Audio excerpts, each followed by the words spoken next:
that's a good 2 hours of my time. This is all I hear is, and I'd like to be listening to something a little more educational than that. Well, that's where earmuffs would do you a good job. They Mhm. block out more sound than earbuds. I do use earbuds. I've got some good tight fitting earbuds that I use, and I can crank the sound up, which technically isn't so good for years, but it blocks out the sound from my mowers. And Mhm. I don't use a push mower. That's my wife's job. She does the menial tasks. I just had I use a zero turn or my tractor. yeah. I just had a thought. I think mine has a setting where I can it allows in outside sound, or you can shut that out. Yeah. I think mine's allowing the outside sound in. Maybe if I If you're adjust real, that, it'll work better. if you're willing to spend the money, they ain't cheap. I'll tell you that right now. But they do have noise reducing earbuds for shooting firearms. In Hmm. fact, I'm going to buy me a pair here in the near future because I've got some noise canceling earbuds that I use when I shoot, and they're great when I'm shooting my pistols. But when I shoot my rifle, getting that stock up against that earbud just drives me nuts. So I'm going to get me some noise canceling earbuds that they shut the sound off on, sharp noises, but they still allow you to take phone calls. They still allow you to hear what's going on around you. Hmm. So I'm going to see how those will work, with something like a lawnmower. All right, very good. And I know you got some more information to share too, but we'll get to that Yeah, we'll later. do that later. Yeah, let's go ahead and talk to John. He was next on screen. John, Carnivore Teacher Alpha. How are you on this fine Monday evening? I'm doing great on this fine Monday evening. I want to thanks for having me on. I appreciate it. Uncle Charlie, I think it's his job. He comes on to my 6:00 live and mentions several times, make sure you're on at 8:00. Are you going on at 8:00? I'm like, all right, I'm going to make it tonight. Well, thank you, Charlie. All right. Oh, that's yeah. So yeah, you live stream at 6:15, right? Yeah, we're my time. Yeah, Yeah. Eastern time. Yeah, that's my time also. Yeah, 6:15 Oh, it is okay. PM. Just to make Yeah. sure that say the wrong time here, because Right, Jeff, if I think you're an hour behind me there. Yeah. Yeah. Yeah, we're Central Time.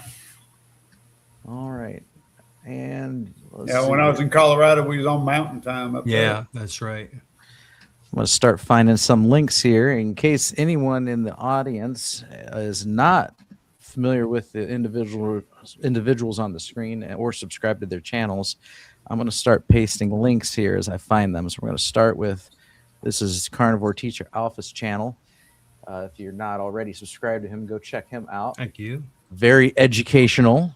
It's Great in the channel. name. It's in the I love name. Teacher, so that's that. So that's the approach he takes to his content.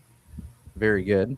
It's what I And did then- for 34 years. So Yeah. Now, did you teach? What age bracket of students? middle school, so 6th, 7th, and 8th graders. Was it a particular subject or was it?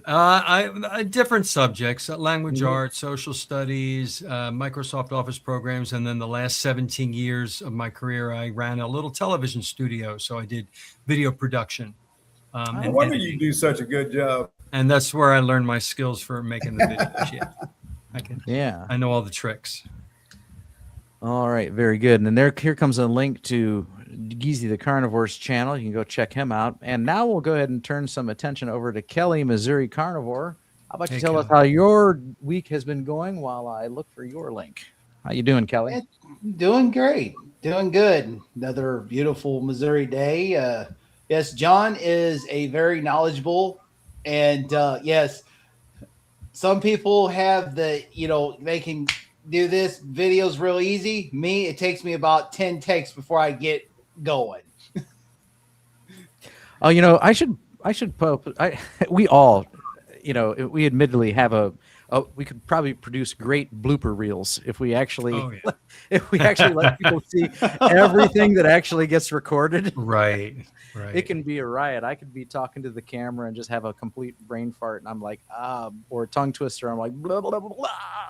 I should put out a blooper reel start because I over do a lot of again. editing. I edit a lot, Kelly. So See, believe me. I'm just getting started in this game. I don't do any editing. You get what you get with me. You get what you get. It's good. Yeah. Now I may start one, stop it, clearing that out, and start again. But as far as once I get going, I'm going to let it go. I don't care.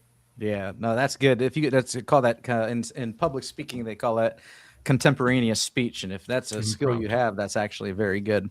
Well, So- I don't speak as good as y'all do. I do too many ahs and uhs. I don't have any public speaking experience. I didn't take speech or any of them other classes in school. In fact, I was lucky to get through with just the reading, writing, and arithmetic. Yeah, no, I've done a lot of public speaking, so I like it.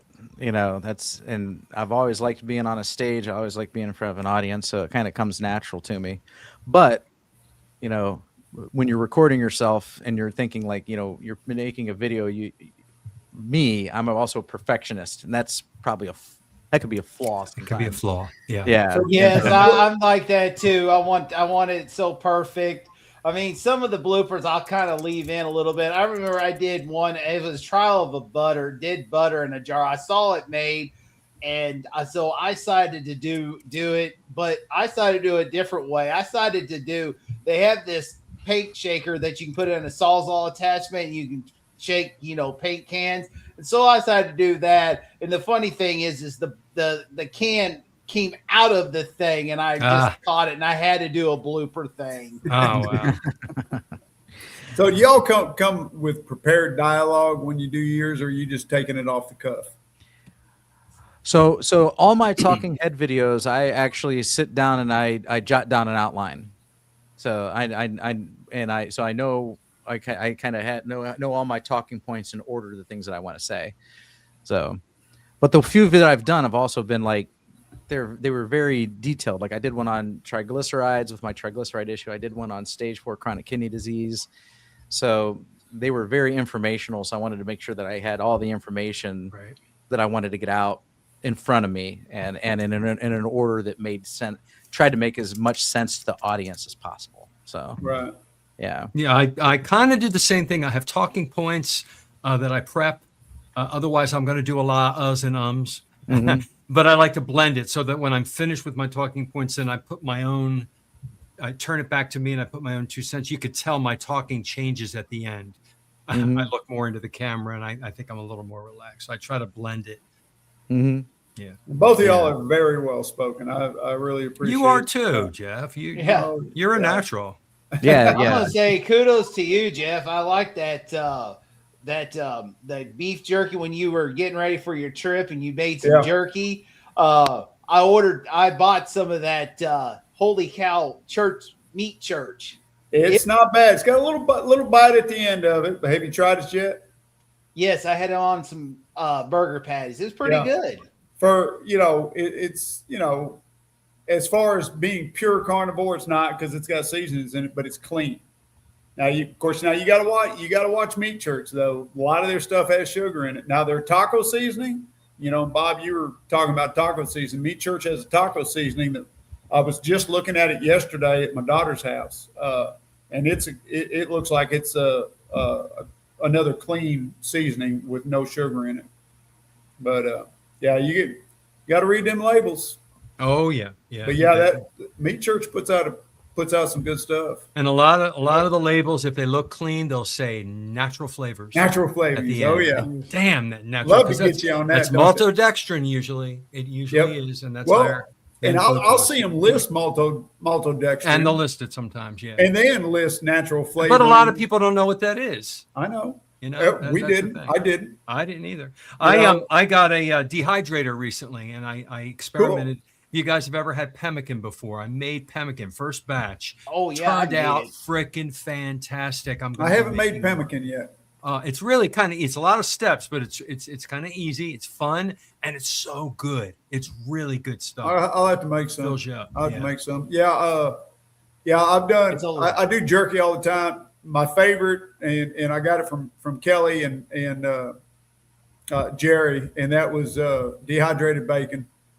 Brother, you got to make some dehydrated bacon. I'm going to try that. Yeah. It is my absolute favorite way to eat bacon now. It is so good. You put it in raw, right? Yeah, you put it in raw. All right. And depending on, you want to do about 165 because you want to kill any pathogens. Right. and it's going to depend on your dehydrator. How thick But the bacon let's is. see, how too, long yeah. do you go, Carrie? Man, I just Kelly? brain farted out. Kelly, how I long go you probably 6 to 7, 8 hours. Yeah, But mine's at 165. That's the max for mine. 165 to kill the pathogens.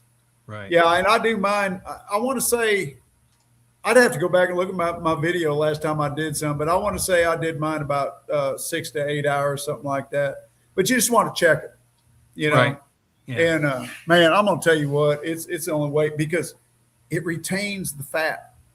You Well, do yeah, it too the fat- long, and The you'll fat actually never goes anywhere. That's the thing. yeah, with you'll the actually dehydrator. cook some Yeah. of the fat away if you go too long. I went too Right. long on some. It's still good, but the fat will start rendering out.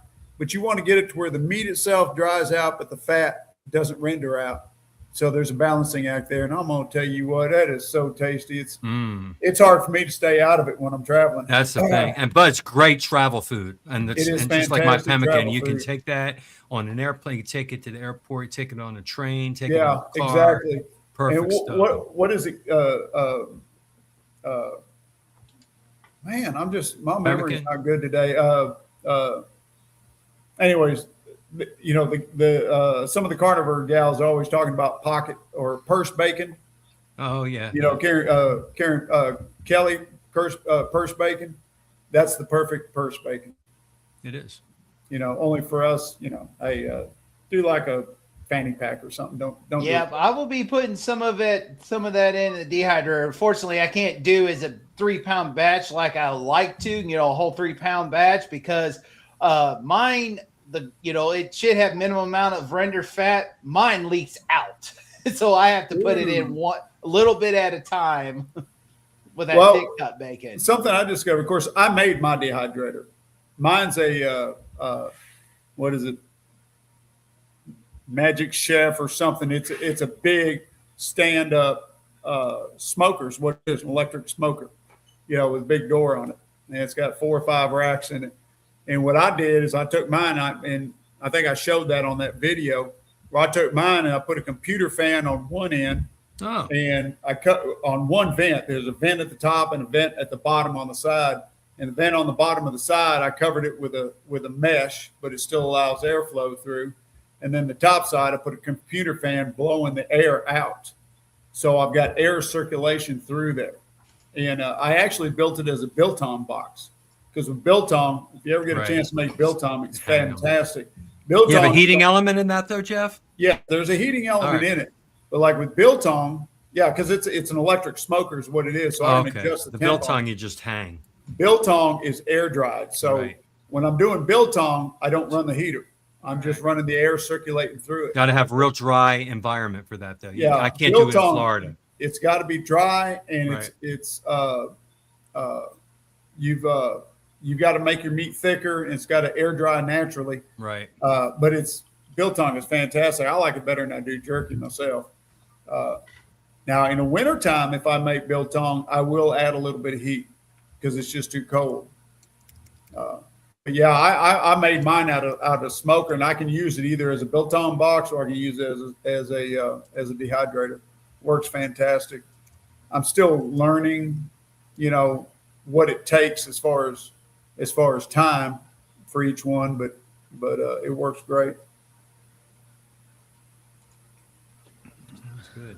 All right, a lot of individuals saying hi over in the chat. I've been starring a few here. Uncle Charlie always has some interesting things to say. So, steak you should never snack. That's based on our topic, which I might as well get to, actually. What steak is your snack? Steak is my snack. Yeah. No, he's getting that from the thumbnail. So yeah, I know. Yeah, so here's the basis of this. Here's this article. And where's my summary here? So, basically, we've got this I lost it. Here we go. There's this article here, and it says U.S. high protein food demand lifts Tyson Foods. It means they're making more money as carnivore diet food products market climbs from $4.4 billion in 2026 to a predicted 9.8 billion by 2036. And the article goes on to talk about how these big food companies are and Tyson does all the meats, by the way. You got Tyson chicken, Tyson burgers and stuff in your frozen aisle and stuff. And but demand grows because more people want high protein, animal only foods with no plant ingredients. Packaged meat, snacks, bone broth, and ready protein meals make their diet easier to follow in stores. Premium jerky, meat sticks, and simplified labels also pull in buyers who seek elimination diet options. And so this doesn't come as a surprise that before long, big food is going to try and get their little tentacles into what's trending. And they did this with keto back when Atkins was when Atkins popularity took off. All of a sudden you had keto tortillas and keto bread and keto protein bars and keto shakes and keto desserts and everything, and they tried to cash in on that. And they're going to be doing the same thing with carnivore, although I almost struggle to see how they can really botch this one up. Because if they as soon as they add a plant, truth is in the ingredients, man. Right. Always, right? As soon as they add a plant, it's going to become a problem for some people. Now, of course, I will eat beef jerky from the store. I just check my ingredients, and other people are super more strict. But how is this going to impact you moving forward? Would you like to see more carnivore friendly options hitting the store shelves? Or are you the type of person that, hey, I'm good with just buying my fresh meat? Maybe even you take it a step up and get your regenerative meat from your local butcher and just going with that. So let me know in the comments, how you feel about big food trying to make a profit off this carnivore diet trend. Let me know what you think. So I know when it comes to beef jerky, I do eat beef jerky. However, I am also, and I like egg life wraps. So there are some products out there that I think really are useful and can make the carnivore diet fun. However, I do want to make my own beef jerky for the sake of clean ingredients. And that's something that I know Jeff does. He makes his own beef jerky. And that was, that kind of goes to Uncle Charlie here. He said, Geezy, the last time you gained weight, did you gain any more on your road trip? Is what you wanted to know. Because one of my favorite sayings is forget the mistake, remember the lessons. Mm-hmm. So, last month I went to Alabama. I made some mistakes. I didn't eat bad. I just ate too much. I had a couple of things that weren't quite right that I ate, like some pork rinds that was probably fried in seed oil, but that's neither here nor there. But I did gain some weight because I ate too much. This trip, I monitored better what I ate. I actually lost weight on the trip. All right, very good. 167, 168, and right now I'm 165. Yeah, I lose weight on trips. I don't gain weight like most people. Because I'm not in my own kitchen with all of my food available, and I tend to eat less often and less volume when I'm out of the house and somewhere else because I can't get what I want. And I always come back lighter. And something else too, something me and the wife would do, and I don't normally do this on a daily basis, but after we would eat, we'd go for a walk around my cousin's neighborhood. They live in a small town in Colorado, but they've got some nice neighborhoods, and we'd go ahead and go for a walk after we eat, and that's actually a really good thing to do for everybody. Yes. Is just, go walk a mile or so after a meal. Doesn't even have to be hard and fast. And I don't know if that had made any difference, but I know I felt better doing it. How tall are you, Jeff? 6 foot. 6 foot. All right. So I started losing weight over the last couple of weeks. I've mentioned it, maybe last Monday or the Monday before, and I am actually down to 167. I'm 5 foot 8. I saw that. Yep.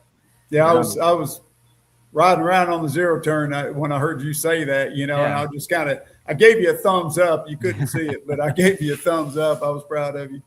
Yeah, it's pretty neat. So, because I lost my initial 60 pounds, made it from 235 to 160, 175. Wow. And then I just kind of hung out in the upper 170s for the last, several years. And then I started losing weight again. And I think part of it is just the weather. The weather's so hot and humid that my appetite kind of goes. And I took some time off work, so I don't need to eat as much when I don't work because I don't need the fuel. So I think that kind of helped it. So yeah, I'm 167, and I was talking to my wife because I'm excited. I was 167 today, and she's like, you need to stop obsessing over your weight. You weigh yourself every day, and I'm like, I know I do, And I said, now that I've made it this far, I was like, I wonder if I can get into the 150s. And she's like, no, you don't need to lose any more weight. The kind of support you always get when you're losing weight. But I looked up my BMI, and I know that's very unreliable. But for general speaking purposes, for a 5'8" male, my normal weight should be, and it was between like 139, which does sound very bad, very low. That would be really skinny, up to 164. And then 165 and up is considered overweight. And then, there was a number that's obese that I used to be. And so I'm still technically in the overweight category. And if I can shave off 4 more pounds, if I can get to 163, then I'll officially be, according to these BMI numbers, I'll be normal weight, which will probably be the first time I've been normal weight since I exited the womb. I mean, I've never been a normal weight. But are you muscular? Not like I work in construction, so I'm your muscle, your fascia, your bones, they all weigh, and so that's why that number shouldn't be taken so literally. Exactly. Yeah, just a guideline, and more your height to weight ratio is kind of more important. Whatever your waist size is. Yeah. So I'm still. I'll tell you what, I feel better at 165, between 160 and 165 than I do at any other weight. I just feel so much better. Yeah. So I'm 5'8". I'm wearing size 34s. All right. And I remember, there was one time, I think post high school, I got down into around 162, and I could squeeze into 32s then.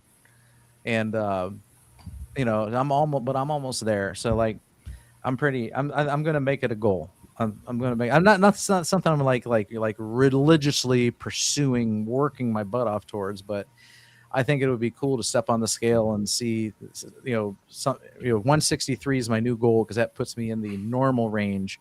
And then if I can hit 159, I'd be happy to stop right there. Are you a dairy eater?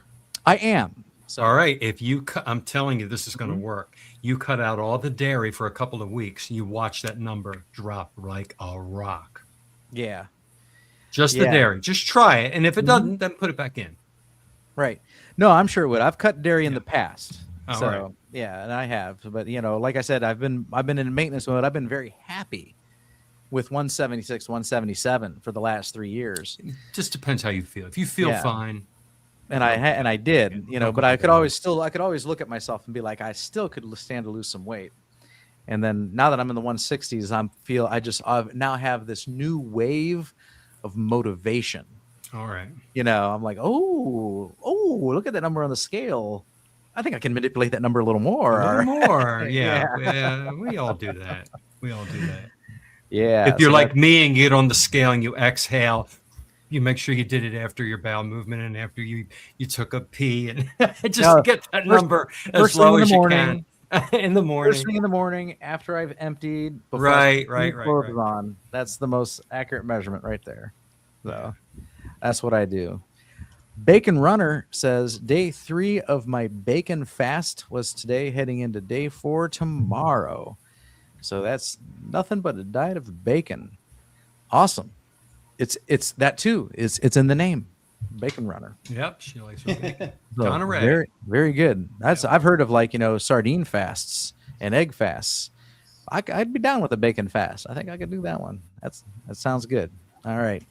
Charlie, on the opposite hand, I put bacon back in the diet, but I drained the bacon oil and I don't use butter. And yeah, and that's true. Charlie's been for weeks now boasting about his successes by actually cutting his fat. So it does go to show you that we're all different. We are different.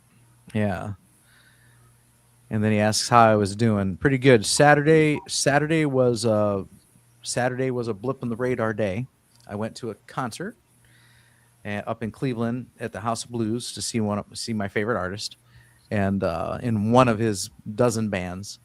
And then, but while we were up there, the family wanted to eat there, and so we ate right on this strip in Cleveland, in between buildings and stuff. I hate cities, so I was kind of like, oh my gosh.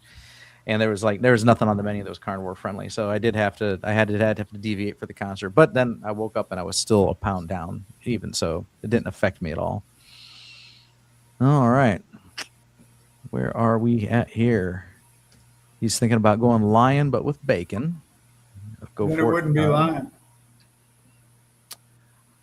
So lion plus bacon. That's it's like lion plus coffee. There you All your go. lion dieters are like, I'm lion plus coffee. Why not? It's nothing's I just written call in it stone dirty on this. lion. Yeah, Right. we do Yeah. what we want. Right. No, that sounds just fine. As we were on Kiltz's program earlier, and we were talking about sardine fasts, and someone said they should call it the sea lion diet because it's all seafood. I like that. Yeah. I like that.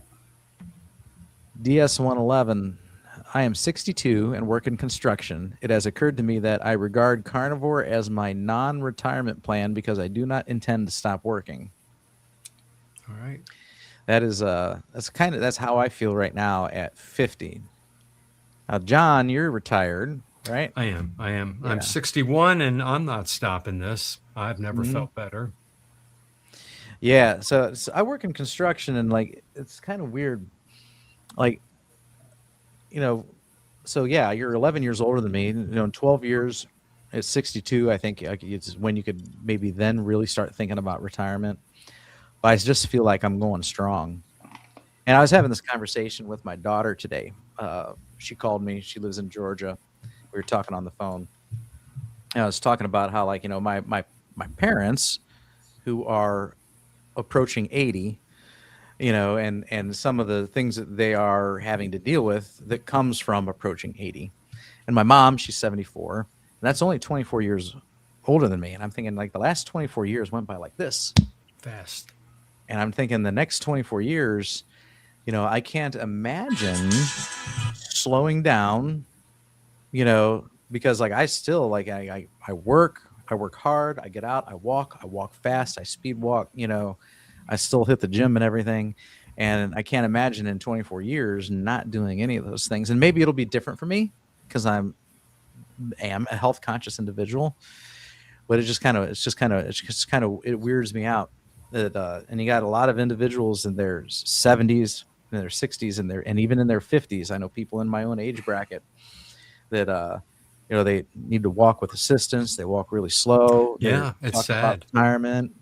And like, I know there was a guy that worked for me in the tile trade, and at 35, he's like, I don't think I can do this anymore. And he ended up leaving me last year, and I'm just like, wow,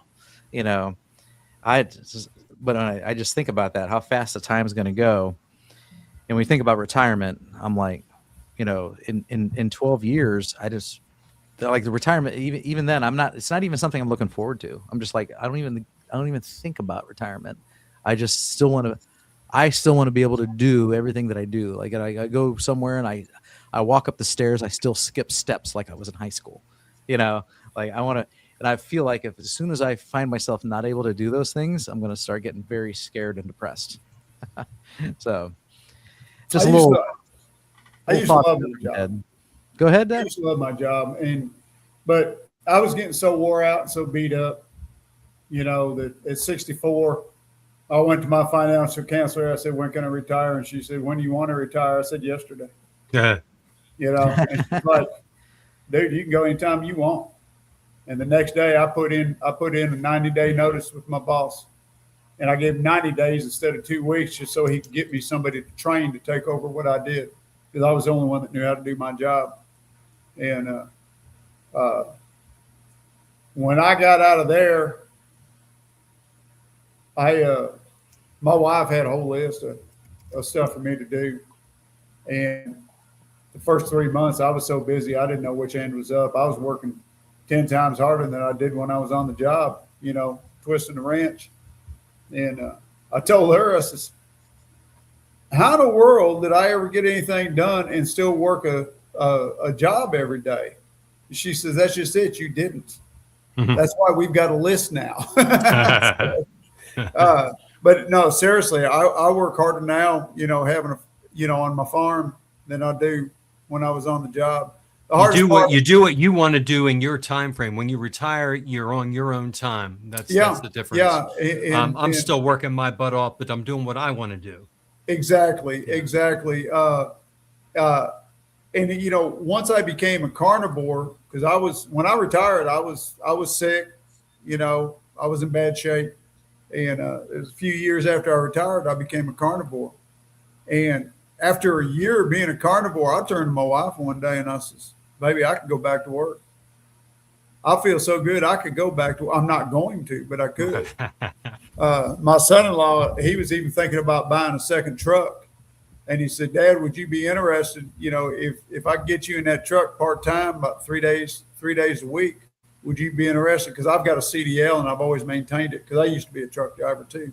Mhm. And I said, yeah, I feel good enough. I'll do it, pick up a little side money. But turns out his outfit wouldn't go for a part-time driver. They wanted full-time or no time. And I said, no, I ain't going full-time on the road. Not again. No. Dr. Nelson's in the house. Yeah, Hi, he Dr. is. Nelson. Yeah. It's good to have you here watching tonight. And he says that he likes Jeff's background. That's your legit shop behind you, right? That's That's not yeah. Yep. Yeah, he was asked about it. And several of the guys mentioned that, yeah, that's a real background. Because, like I said before, I was an aircraft mechanic for 41 years. One of my grandkids asked me how I got so many tools. And I said, well, when you're a mechanic for a living, you have your tools at work. But at the same time, you got to have your tools at home too. So I've got a lot of duplicate tools, sometimes triplicate. But yeah, that's a legit background. I'm in my shop, and my shop is divided up. It's 1,700 square feet. I've got a garage door on one side and one end of it. I can pull vehicles in here and work on them. I keep my motorcycle in here. One corner is nothing but my leather shop, because I do leather work. This behind me is all part of my mechanic shop. Then I got all kinds of stores. Then I've got a divider wall in here. And the other side of that is where I keep a lot of my hunting gear. And it's also my wife's tack room. That's where she keeps her tack, her saddles and everything. And that's also her feed room. So I've got a big shop here, and I love it. The only thing I don't have out here is air conditioning. And right now it's right at 100 degrees. Oh, why aren't you dripping wet? Uncomfortable. I've got 3 fans on. You have your fans on. All right, but Yeah, still. I got a fan over here. I got a fan Jeez. in front of me, and I got a fan behind me. Your computer's going to clonk out. But, once again, I like the heat. This doesn't bother me a bit. I can get out, and I've been known to do it. I can get out when it's 106 degrees outside and go weld on fence all day. It just, I can strike a 4,000 degree arc. It don't bother me a bit. Wow. But I grew up, I'm from San Antonio, so I'm used to heat and humidity, and I grew up without air conditioning. So the heat don't bother me. But now cold, forget it. I can't deal with what Robert does up there. That's why I moved to Florida. I can't stand the cold. Yeah. No, not at all.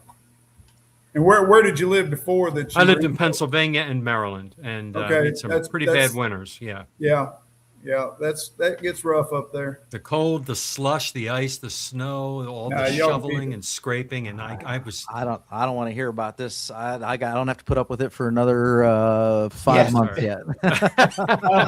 Yeah. Maybe 4 Come months. on, man. I No, got places I'm around doing me the for math sale. wrong. 2 months. Oh man, that's 2 months away. Hey, I can find you plenty of tile work down here. Yeah. You got a lot of construction going on down here in Texas.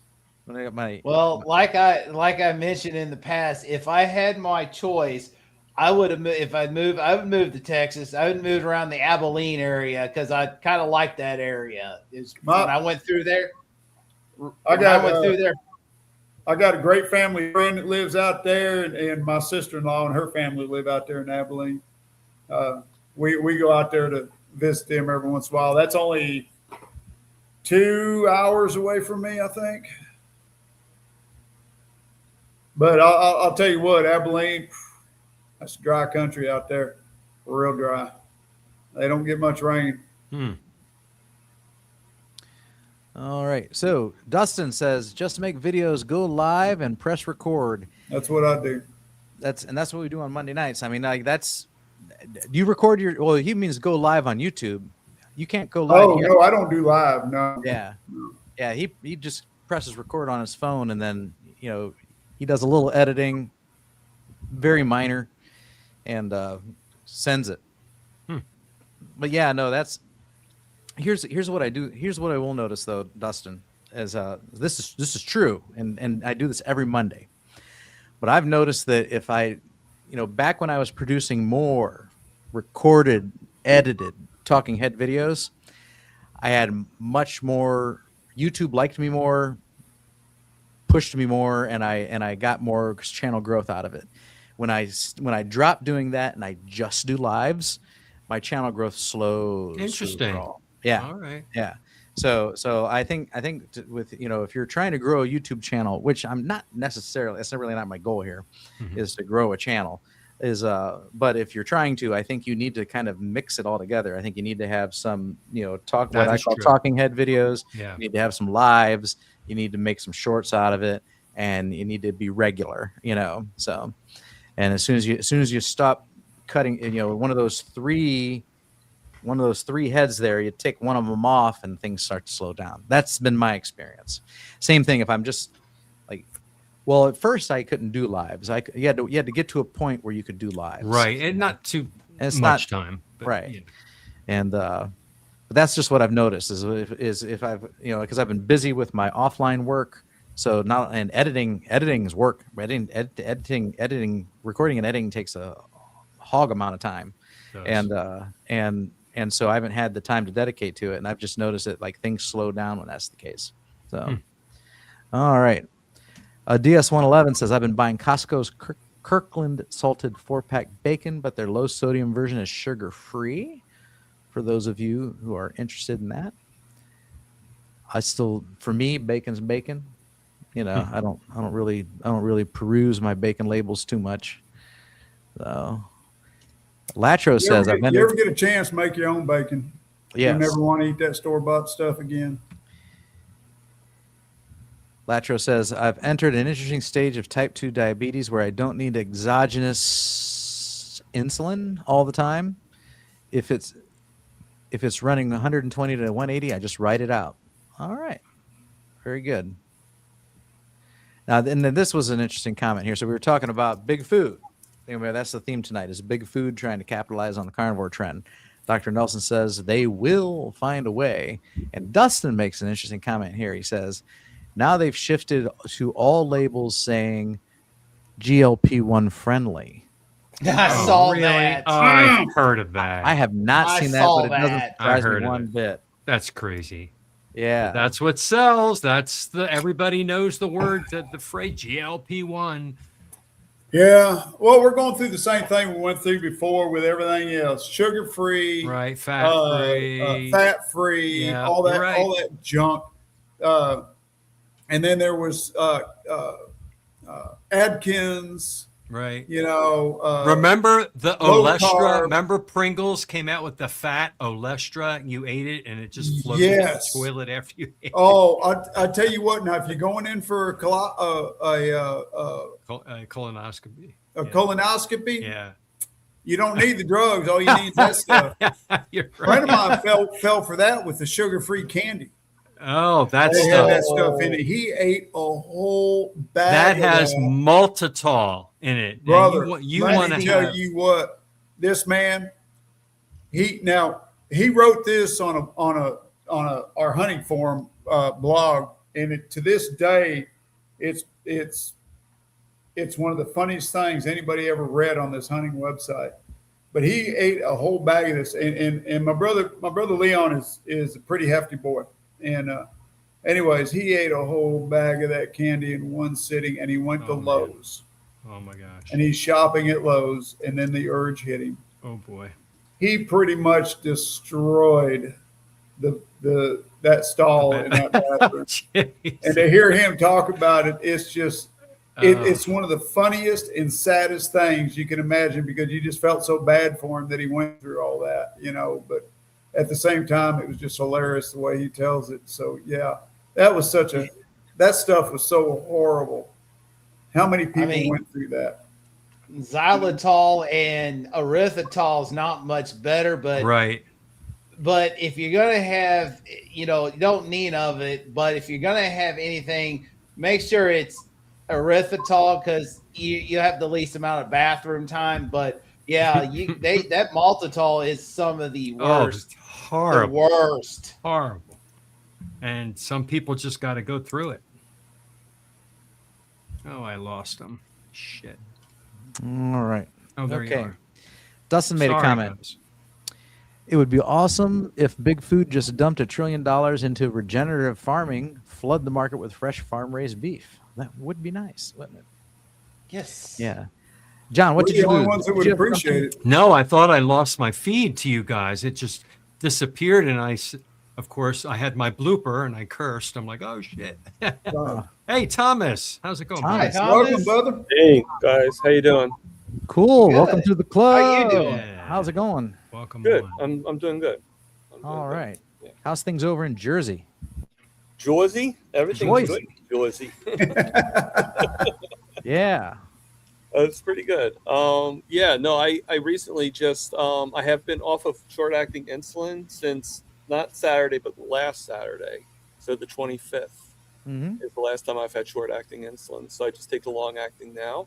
So I'm doing a lot better with that. And I did a 5.5 mile walk without sitting down and resting Pretty ever. long. Wow.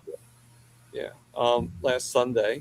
And I just recently bought a new bicycle, so I'm going to learn how to balance on it and then hopefully learn how to ride it again. All right. Very good. I do want to I have a bicycle. It's just not that great. I want to get a nicer one. So that is something that I'd like to do too. Well, even a crappy one's better than none. But I had to take my truck into the shop, and I threw the bike in the back of the truck, and this was before. This wasn't recently, but I had drove it down to Kent, and then I rode my bike all the way back, and it had been, I don't know, 15 years since I rode that bike, and whew, what a workout. So Yeah, if your muscles aren't used to that, you're gonna. Yeah, you're my gonna legs work the were muscles you on don't know. Yeah. fire. Yeah, and your butt. That's some of the Right. things I'm going to be doing next year after I get through this hip replacement surgery recovery. Oh, wow. I'll be back. I estimated back to work by December. My goal is I'm going to take this channel to starting to do a lot more adventures. I told my daughter I want to buy a kayak. Missouri, most states have got very diverse regions. Missouri is one of those where we have the rolling farmlands, we have the Missouri Ozarks, crystal clear waters, the largest cave system, and we have one of the largest biking rail trails in the state called the Katy Trail. And I've rode bits and pieces of it in the past, but I'm going to do it. I'm going to take and do the entire trail where you can actually you can be shuttled either go to St. Charles, Missouri, or you can go to Clinton, Missouri on each end of it, and then they can shuttle you back to your vehicle where your vehicle can be safe. And so I thought about doing that, camping along the way, do the video and everything like that as a carnivore and, recover from a hip replacement surgery. But before I do it, I am going to do a short one from what they call New Franklin, Missouri to Rocheport, Missouri, because it's all flat. There's no hills because most of it runs along the Missouri River bottom until you get to Boonville, Missouri. From there, then that's when you start climbing some hills, up and down hills. But I want to get used to it first before I do the 240-mile trip. That's good. Wow. That Sounds good. Cool. Yeah, it sounds really neat. All right. Yeah, I can't ride a bicycle. Not Why that not, I don't Jeff? know how, but You don't like it? prostate my size. Oh yeah. I know they make a seat where you that you can, that clears everything. But I just don't want to ride a bicycle that bad. I have a little story for you guys. If you ever go to the doctor and get your PSA, that blood test that Just tells had you it done today. your prostate antigen Yep. test. And if you're going to get your blood taken for that, and ahead of time, a good week before, do not ride a bicycle. Listen to me.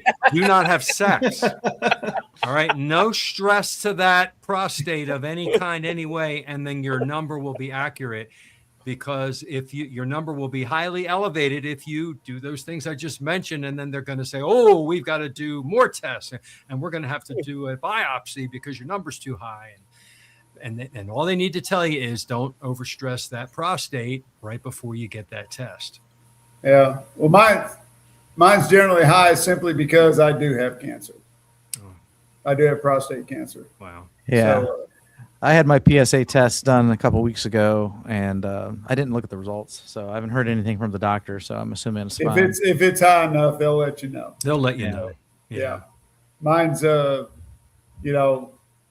I'll have my my consult with my urologist Friday, but I just had the blood test today. I get one every 6 months,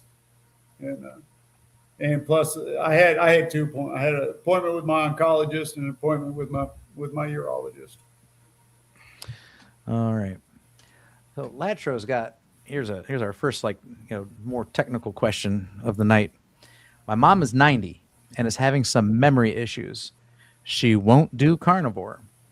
I sent her some magnesium BHB to try. She is smart about supplements. Any other suggestions? Okay. So sorry to hear about your mother. And I would say if she's smart about supplements, then I would maybe make some of these recommendations. And being smart about them would be not to stack all these on top of each other at once, but one at a time, to see if that particular one is helping you or not. But we've got the magnesium that you talked about, a high DHA fish oil, and because DHA is the omega-3 that's supposed to be very good for cognitive function. Mm-hmm. So EPA for cardiovascular, DHA for the brain, vitamin D3. Mm-hmm. I don't know what her D3 issues are. She's 90, so I don't know how much sun is she getting. Is she indoors all the time? You can get her taking a small vitamin D supplement. You don't want to go extremely large unless you have vitamin D checked, because there is a such thing as a vitamin D toxicity. But most people can take like 400 to 2,000 and they're fine, And some people can take a lot much more depending on the circumstances. I take 10,000 a day, but that's because I have kidney disease and I spill most of mine. So you want to be careful with that. But that's so we got the DHA, fish oil, vitamin D3. The advantage of the meat is really in the B12. So if she's not eating enough meat, maybe she needs B12. That's the same supplement that the vegans have to take because they refuse to eat meat, and that helps with memory issues as well. And then creatine. So the creatine supplements can also be helpful too.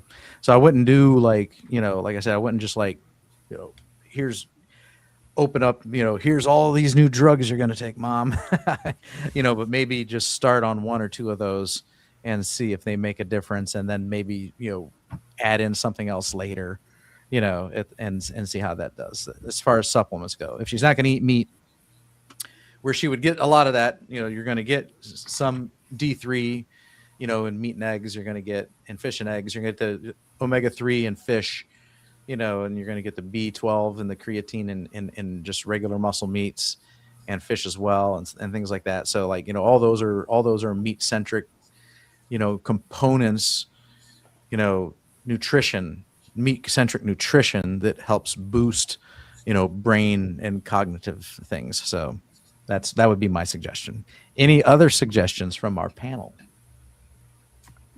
Ditto what you just said, man. Okay. You said nothing to add there. Yeah, I can't improve on what you said. I just absolutely. Well All said. right. Yep. Very good here. Miss Laugh-A-Lot says, I want to buy some of the egg wraps you used the other day in your cooking show. So yes, my cheesy taco video. It's not cheesy. It's actually not cheesy. The tacos are cheesy. I talk a lot in that video. It's more of a talking video than it is a taco video. So Aldi. if you haven't seen it yet, I do talk a lot. It's very informative. But yeah, Kelly, did you say Aldi's has it? Yes, Aldi's. That's where I found them at. That's the only place I found them. Now at you're in talking my egg area. life wraps. Is that the ones Yeah. you're talking about? Yeah. Yeah, egg Yeah, life they're in a wrap. lot of different stores. Yeah. Yeah, so the my only ones local Meijer has them. I've seen them at Giant Eagle, and I don't go to Walmart, so I don't know there. But another user here, Latro, says I found a pack at Sam's. Now my Sam's doesn't carry them, but the local BJ's Wholesale Club does. So Target grocery store has them. If they do in Florida. Yeah, I've seen them around. Okay. Yeah. In Texas, it's Aldi and Brookshire's that carries them. Yeah, and it's. I mean, I think they're perfect. I think they're a carnivore dieter's friend. I they're. It's egg whites plus xanthan gum, I think. Yeah, Or it's a egg thicker white one. Now, and I'm going to carrageenan, try something like that. Not Rick's- carrageenan. Oh, I wouldn't eat it if it had the carrageenan. I think it's a xanthan gum. It's the same thing gum. Yeah. Yeah. I saw Rick. He did the where keto and carnivore collide, our little challenge that Jerry started last month, and Yes. he did an iguana wrap, and Did he he? did a really fantastic job with that egg for a wrap. I saw that one today. It was pretty cool. He's I have to great. check that out. I forget what I did on the challenge. I did like one of the second one or something like that. I forget what I made. Yep, and that was the basis for my recipe video too. Is I got challenged to make it. It was going around. People were being challenged to make a cooking video, a recipe video, and so that's what made me do the taco video. And I did it because I wanted the motivation to start editing again. So that's why I did it. So that kind of got me into okay, I got out the actual vlog camera and the tripod and filmed something, and I got sat on the computer and I did my editing and I had a lot of fun with it. So it's kind of reminded me how fun I do enjoy making videos, even though it's a lot of work and a lot of time. I did the poffles for the first one, and then Lance, North Dakota Carnivore, challenged me again. So last week I took the air fryer to the back of the shop, plugged it in, and did a quick video on how to air fry burger patties. All right. Works. Very Guys, good. I got to get going here, but I want to thank you for having me on. All right. Well, thank you, John. Enjoyed it, Thanks for John. joining. It's always a pleasure. See you You later, have a guys. great rest of your Monday, and we'll see you right. soon. Thanks for Good to dropping see you, by, John. buddy. Yep. Take care. Yeah, I haven't decided what I'm going to do yet. I'm tossing up a couple of ideas between whether I'm going to do just something simple or if I'm going to do something a little bit more complicated. But I'll get something done. Bob passed the challenge on to me, so I got to do something. They don't have to, technically.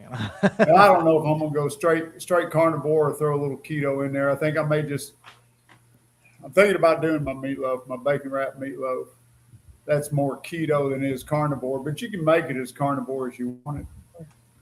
And that's why that was the point of my taco video was like, it's dirty carnivore to begin with, because anything this Mexican's going to be, because it's not Mexican without the seasonings. Yeah. And then you could make it as keto friendly as you want. And the reason I picked that was, one, I talk about egg life wraps, and I get a lot of audience participation about, man, these egg life wraps sound really good.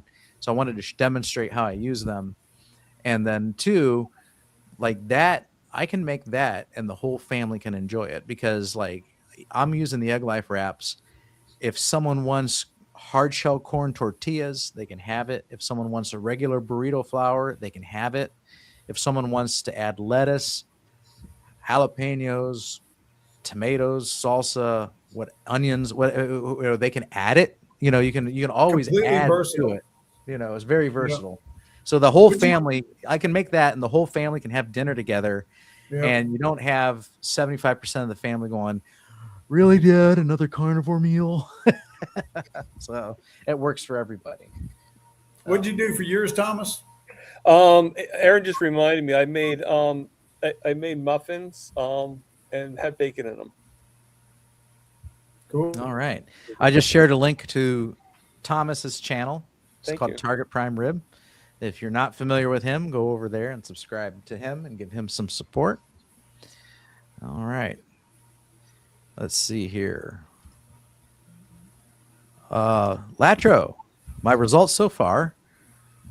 The waist dropped 2 inches, and in some shirts, I need XL versus large.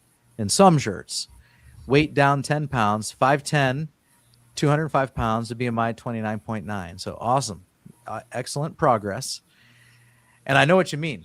I've got like I'm wearing a band shirt. I still got an extra large. And the other, this is not the band I saw Saturday. I got an extra large shirt in that band, for their merch, because there's some shirts, some brands I put on the large, and I'm like, man, I almost need a medium. And there's other brands that I put on the large, and I'm like, my God, my belly looks like a spare tire. Take that thing off and put on an extra large. so depending between the brands, so one brand's medium is another brand's large. I just don't find some consistency sometimes between them. So I get it. Aaron, the carnivore-ish guy, is 168.8 today. So there, you, me, and Jeff were kind of in the same ballpark. How tall are you, Aaron? I'm 5'8", Jeff's 6 foot. So I still got a little flub-a-dub, and Jeff is looking skinny. So For the first time in my life. yeah. I told you quite a while ago, 6 months or so ago, when I got called skinny 3 times in one day, and that never happened in my whole life. Right. Yeah. And I haven't always been fat my whole life. I was a little pudgy when I was a kid, and then started playing athletics and slimmed down, and all through the Army, being in the infantry, we had to stay in shape. I was fit as a fiddle. It wasn't until after I got out of the Army and got in a bad car wreck that my weight started going up. And I, started losing my health. But yeah, even in my younger years, I was never called skinny. Now I'm called skinny. Now my wife makes fun of me. She will be someplace and she'll see some old man, that's just skinny as well, rail, wearing shorts, and knee-high black socks, and she'll point to me and say, "That's you in a few years." But no, it ain't.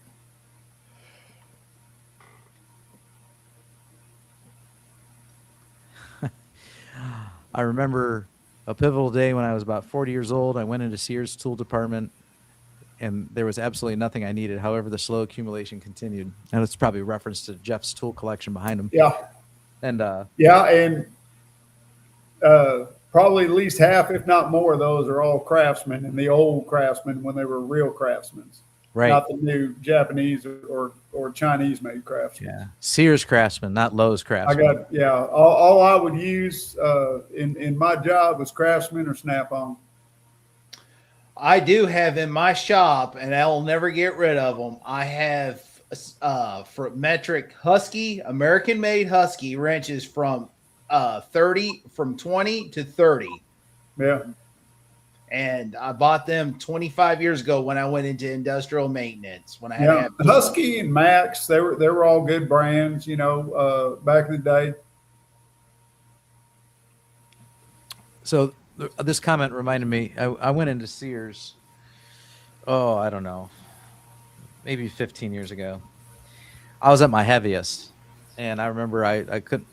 My work clothes, I could barely squeeze into them, and I had no. My regular clothes would be my, the life cycle of clothes. My regular clothes become my work clothes, and then I got to go get more regular clothes. So I went to go into Sears, is where I used to buy my clothes back before they're gone now. And I went in there, and I was a size 38, and I was barely squeezing into them. And I went and I grabbed 38s, and I tried them on in the dressing room, and I couldn't fit in them. Then I grabbed like the 40s, and I didn't, and even that was too snug, so I needed to go 42. And I was just like, I was so distraught, I just left without buying anything because I was so upset. That was the biggest I'd ever been. I don't know what I weighed then because I didn't weigh myself back then. And but when I saw this comment about going into Sears and there was absolutely nothing I needed, and that's the last time I was in Sears, that was my experience. So now Sears is gone, and I shop at Kohl's. So, all right. Yeah, Tom, he's another one of those turn on the camera and let it roll. Yep. Little Rip Tater Chip. Uh-huh. Yep. He just as raw as you can get right there. Yeah, for me it's pork rinds, but Yeah.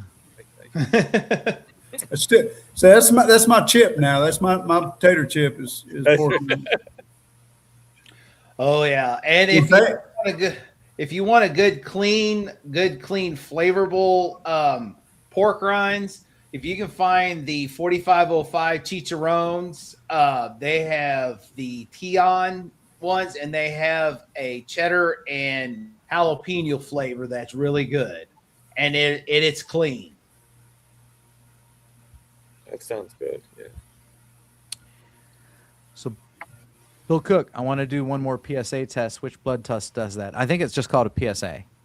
So Yeah. mine on the blood work said PSA test. It's a specific test. Let's see here. If you're doing it yourself,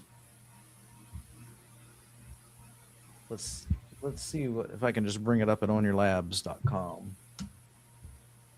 I must have misspelled it. Own You Labs. All right, I got to type that correctly. I was speaking some jive there. Let's see here. Browse tests. PSA. Yeah, prostate specific antigen. That's what it stands for. Yeah, prostate specific antigen test. And if you want a quick glimpse of it, here it is here. That's what it's called. And it's $16.80 at Own Your Labs. So if you want any blood work done, I tell you what, Own Your Labs is cheaper than your copay for insurance. It's amazing.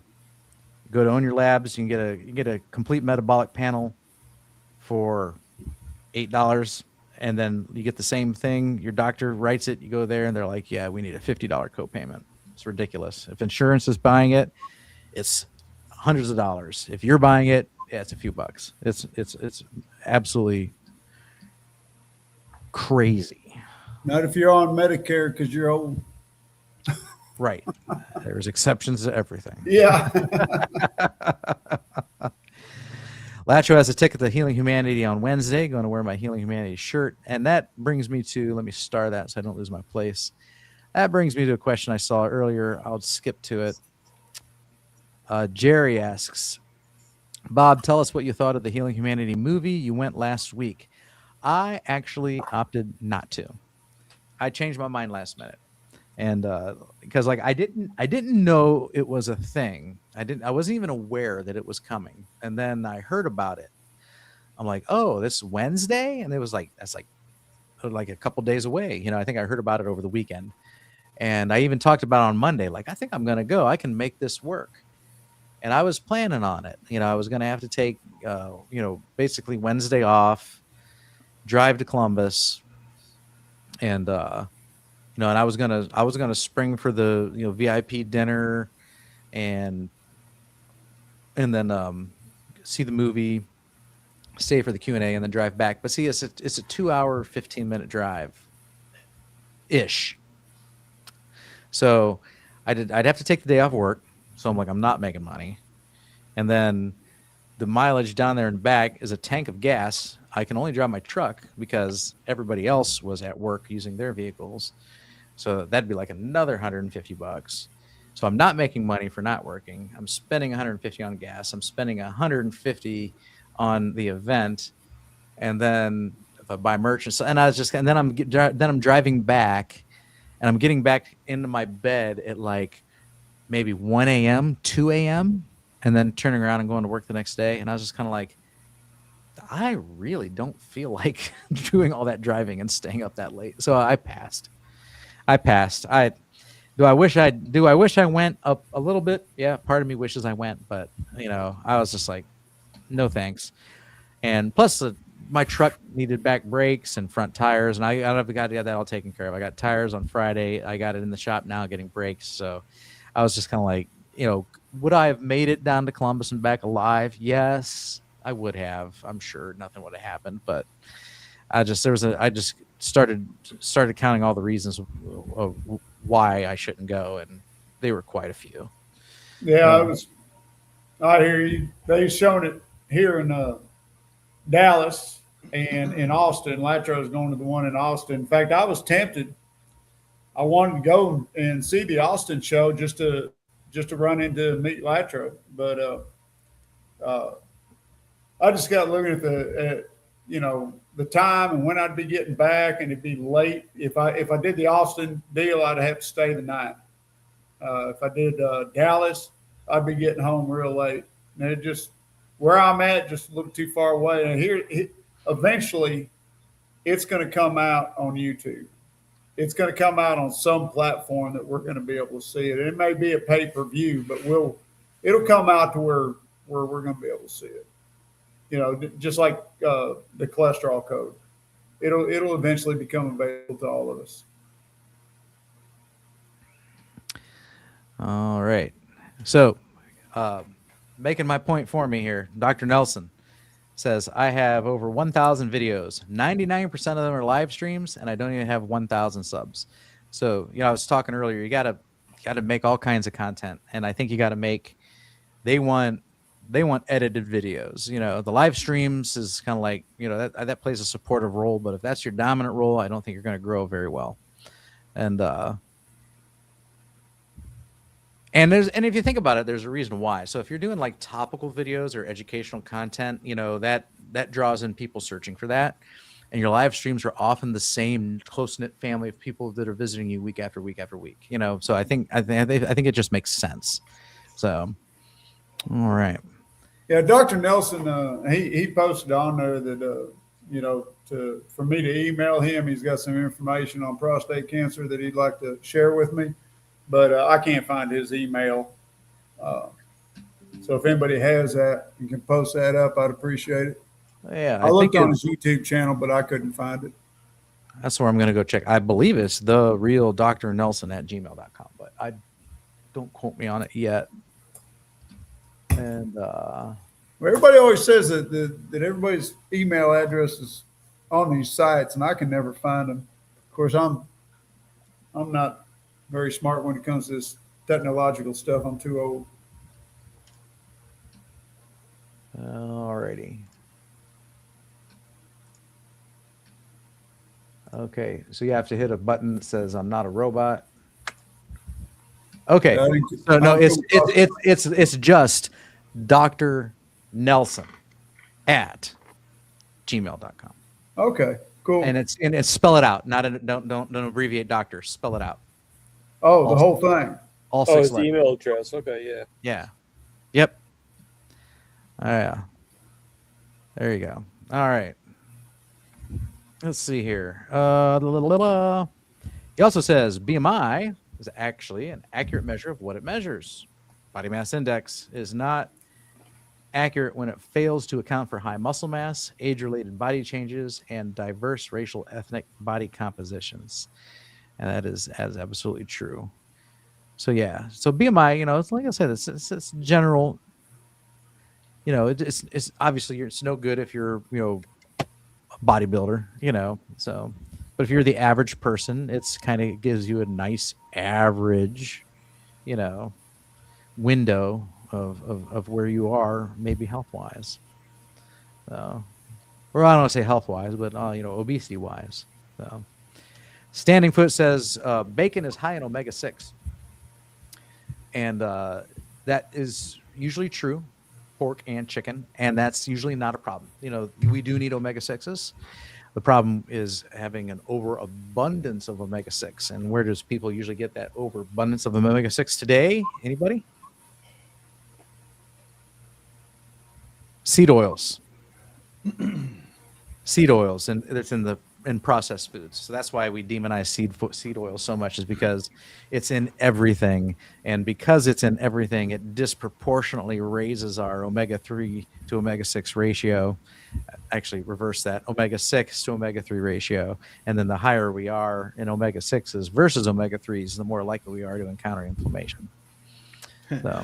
Speaking of documentaries, I came across one I hadn't watched in a while, so I'm like, no matter what it is, I'm interested. This one here is all about plant-based, and I'm just interested why they were interested, why plant-based is the way to go.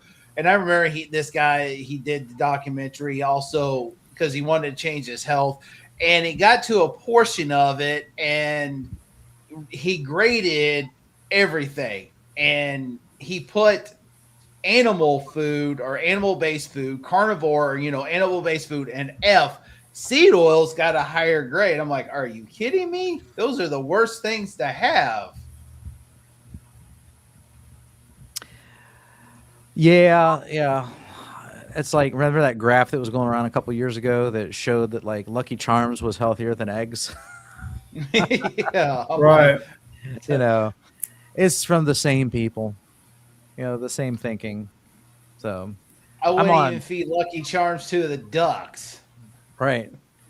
Yeah. Yeah. There's just some people that no matter what, they're going to always demonize meat. So, and they don't want to, and they don't want to listen, but that's with everything. There's just people out there. They hear what they hear. They hear what they want to hear, and they can't hear anything else. No. You want to try not to be like that. Yeah. Good luck. Yeah. Bicycles with gears are easier to ride. Mine's like an 18 speed, but one of the three that there's 3 on one and 6 on the other. One of the 3 I can't reach something with the chain. It's another reason why I want another one. Yeah. Let's see here. Mine's just a regular bike where you brake with the pedal, not brake with the handbrake. So, Thomas, did you ride a bike when you were a kid? Oh, yeah. No, I used to ride bikes all the time. Okay. Fortunately, it's only hard for me because the one foot, the shoe used to fall off. So, every time I'd ride the bike, I'd do the pedal, and all of a sudden the shoe would be like across the road. Latro, I've been referred to an endocrinologist for type 2 diabetes. First visit Wednesday. Hope it's not a clown show. I'm, go in there with the, don't impugn bad motives on your doctor right away. Go in there that they do have like your best interests at heart, and just tell them frankly what you're doing.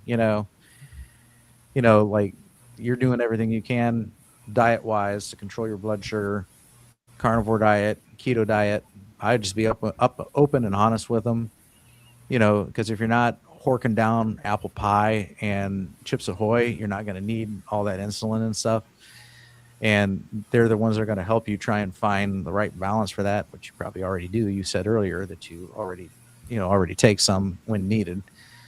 So, I don't think all doctors are bad. Now some doctors just eventually reveal themselves to be stupid.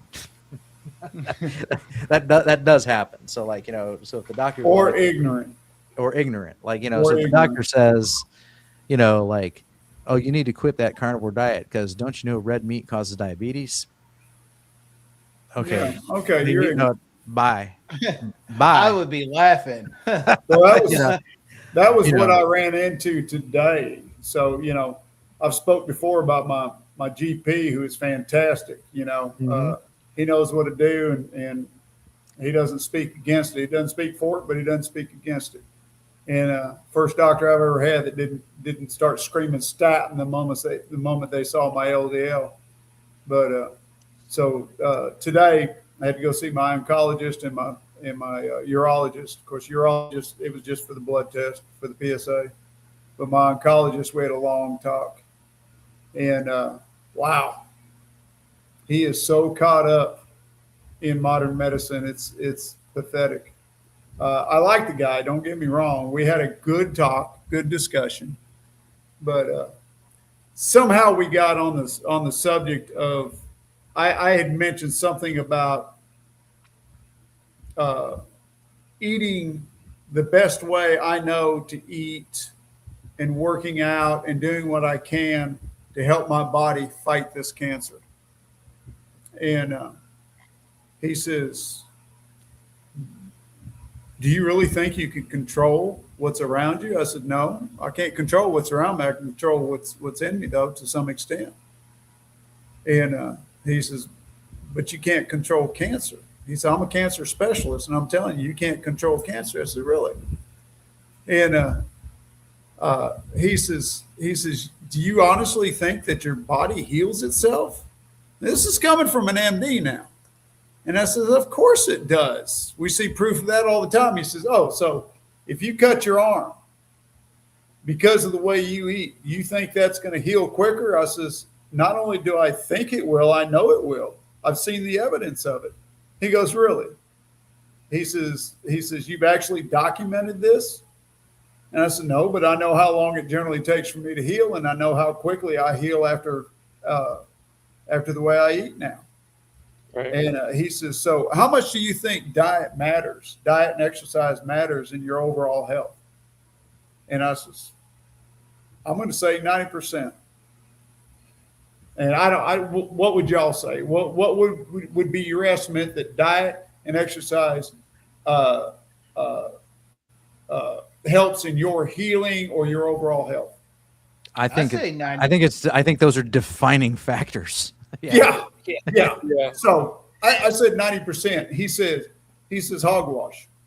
That was actually what he said, hogwash. Hogwash. Okay. He says 10% at best. I said, "Then what's the point of even doing either one?" I said, "Now here's the deal." And he went into this long diatribe, explained to me about, I'm using the word physiology wrong and this, that, and the other thing. And don't get me wrong, he wasn't being arrogant. He was just, we were having a discussion, and it was a good discussion. And he agreed with some of what I said. I agreed with some of what he said. But when it came down to it, I told him, I says, "Look, I've done a lot of studying in the last 3.5 years on the science of nutrition and diet and how it works in the human body and metabolic disease. And I've probably done more research on this than the average doctor. And here's what I've come up with is most of the scientific tests are all biased and wrong.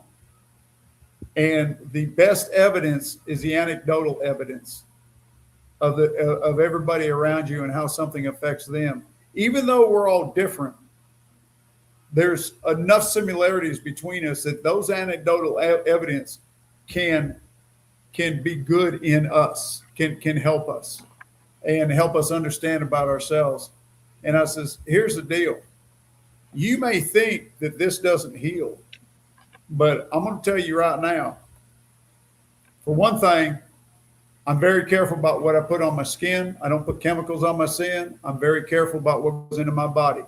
90% of everything I eat, I raise myself. And I didn't tell him I was carnivore, but the only thing I mentioned that I raised myself was meat. And I told him I raised, goats, sheep, cattle, plus I hunt. And I says 90% of everything I eat is something that I raise. And I said, I'm very careful about what goes on my body. I don't put sunscreen on. I don't put chemicals on my body if I can avoid it. Even my deodorant, when I rarely use it, because I don't stink anymore. I don't need deodorant most of the time. And even my soaps, I try to go as natural as I can. And I says, here's what it's done for me in 3 years. I says, it's gotten me off of all my heart medication. My cardiologist, one of my cardiologists, doesn't even want to see me anymore because he said I've done more to heal myself than anything he could have done for me. My other cardiologist has cut all my medications and said, come in once a year just for a talk. You know, you've healed yourself. I said, I had Crohn's disease and I totally reversed it. I no longer have any of these symptoms anymore. My inflammation is so far behind me now that where I couldn't walk 100 yards to my mailbox and back, I can now go out and step at a rapid pace 5 miles with no issues. And I says, changing my diet healed 16 different things in my body, from as small as dandruff to as big as my heart. I mean, I don't even burn in the sun like I used to. I'm not even day blind anymore. And I said, so you're going to have a hard time convincing me that the body can't heal itself just through diet, because I did that just through diet. And that was even before I started exercising. And I says, the only reason I started exercising is because I could exercise again, because my body healed, you know? And he just looked at me and he went, really? All that happened to you? And I says, yes, strictly from changing my diet. And I didn't want to tell him carnivore. I was hoping that he was going to say, what did you do? And then I was going to tell him, but he never did ask. Instead, he's just like, well, he says, that's wonderful that those things, those things change for you. We've had a long talk, and I really got to get to my other patients. So, you know, appreciate you coming in. Want to see you in 3 months. Have a good day. Fist bump, and he's out. You know, so we're going to see how our future sessions go. But yeah, I got home. I told my wife what happened, and she was just flabbergasted. You know, he hasn't been able to see me when I was ill compared to what I am now. Mm-hmm. He hasn't gotten to see that change. So he can only go about what I've told him. And it's quite obvious that he's caught up in the mainstream medicine these days. So maybe somewhere down the line, you know, I can help change his mind. We'll see. But one thing I'm going to do, and I'm going to go off carnivore for this. So a very good friend of mine. Yep. Yeah. Rodney just posted, yeah, and I can even cut my toenails. Yeah, that's one of the minor things I can do now. Couldn't do that before. But anyways, so my buddy Rodney there, he's turned me on to an herbal tea. It's a mixture of herbs and Essiac tea. And I'm going to do an N of 1 experience. I want to pull a Nick Norris here. I want to do an N of 1 experiment. I got a fly bugging me. So I'm going to get my PSAs and here Friday, my results from my latest test. And I know they're going to be elevated because each time I get them, they keep going up. Even though my cancer is minor, my PSAs keep going up. So what I'm going to do is I'm going to do a 6-month regimen. I get my PSAs done every 6 months. So as soon as this tea comes in, I've ordered it. I'm going to do a 6-month regimen of this tea. And I'm already doing an iodine as per Thomas Seyfried. And of course, I already eat, you know, super clean for cancer. So I'm going to try this tea, and I'm going to do it for 6 months because they say it takes about 6 months for it to really, really work in your body. And I want to check my PSAs after 6 months of doing this Essiac tea, and we're going to see what it does for me. So this is going to be my N of 1 experiment for cancer. Now, I will say if the tea starts affecting me in a negative way, then I'll have to stop it. But as long as it doesn't affect me in a negative way, and you're not taking much, you're taking what, 3 ounces a day? It's not very much. So I look forward to seeing how that little experiment's going to go. That'd be interesting. I'm pretty flabbergasted at your doctor. So Yeah. that's I was too. mind-boggling there. Yeah. Wow, that's something else. For a doctor to say that the body can't heal itself was just mind blowing. Right. Yeah, a lot of people will come in, people I know, they'll say as I go, because they know I'm having this hip replacement, I'm like, man, don't that hurt? No, it don't hurt. It's just awkward to walk because, I got that discrepancy because the hip socket is damaged, the joint's damaged. Yeah. And so it puts me into an awkward position where I walk like Grandpa McCoy, but I'm like, no, I feel the best. Well, how's that? It's because I eat a proper human diet that's best for me and been on it for over 2 years, and it helps me the best. I said, if it wasn't for that, I would be hurting. I'm like 48 years old, walk like Grandpa McCoy. Well, another 30 days, and then that less than 30 days I won't be. But I feel like I'm 28, almost 30 years old. I remember 20 years ago, I was over 400 pounds, and I was having issues with varicose veins, and I have a wound that would not heal at 28 years old. Yeah, I'm with you on that, Kelly. I lived with a damaged hip for 20 years before I got mine rebuilt. From a car wreck, and so I understand what you're going through. I limped for a lot of years. I had good days and bad days, but there was a lot of bad days in there, and eventually mine got bone to bone, and I had no choice but to get the replacement. That was back in 2000. So I'm now 26 years in, with this hip. It bothers me sometimes. It gets sore. It's not perfect. It was great for 10 years, but, I will give you this advice when you get yours taken care of. Okay. My associate pastor got his done a few weeks before I got mine done. He ended up throwing his out of socket 4 times. And after the 4th time, they had to go back in and redo his hip. I learned from him. In fact, I went up to him. I saw him in the cafe one day, and I went up to him, and I was on my cane at the time, and I went up to him and I told him, I says, thank you for doing what you did, because you taught me I need to do what my doctor. I'm going to learn from you, so thank you for that. And I never threw mine out because I did exactly what my doctor told me to do. I didn't push it. I did the therapy, and I did my own therapy. He didn't even send me to a therapist. He just told me to do some things at home, and I did my own religiously. And I had no issues whatsoever with my hip healing up properly. So don't push it. Don't lift things. Don't twist things. Yeah, bend at the waist.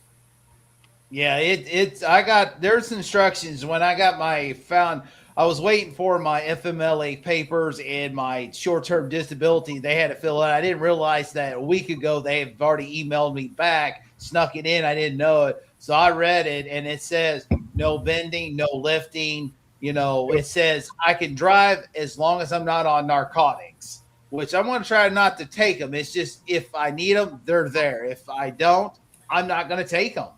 Yeah, I didn't need I didn't need them. I took them every once in a great while, but I found just the fact that I was taking it easy. The hardest part about the whole thing about healing up in the first couple of weeks is you can't bend, and I mean you can't bend. So getting in and getting out of bed is difficult.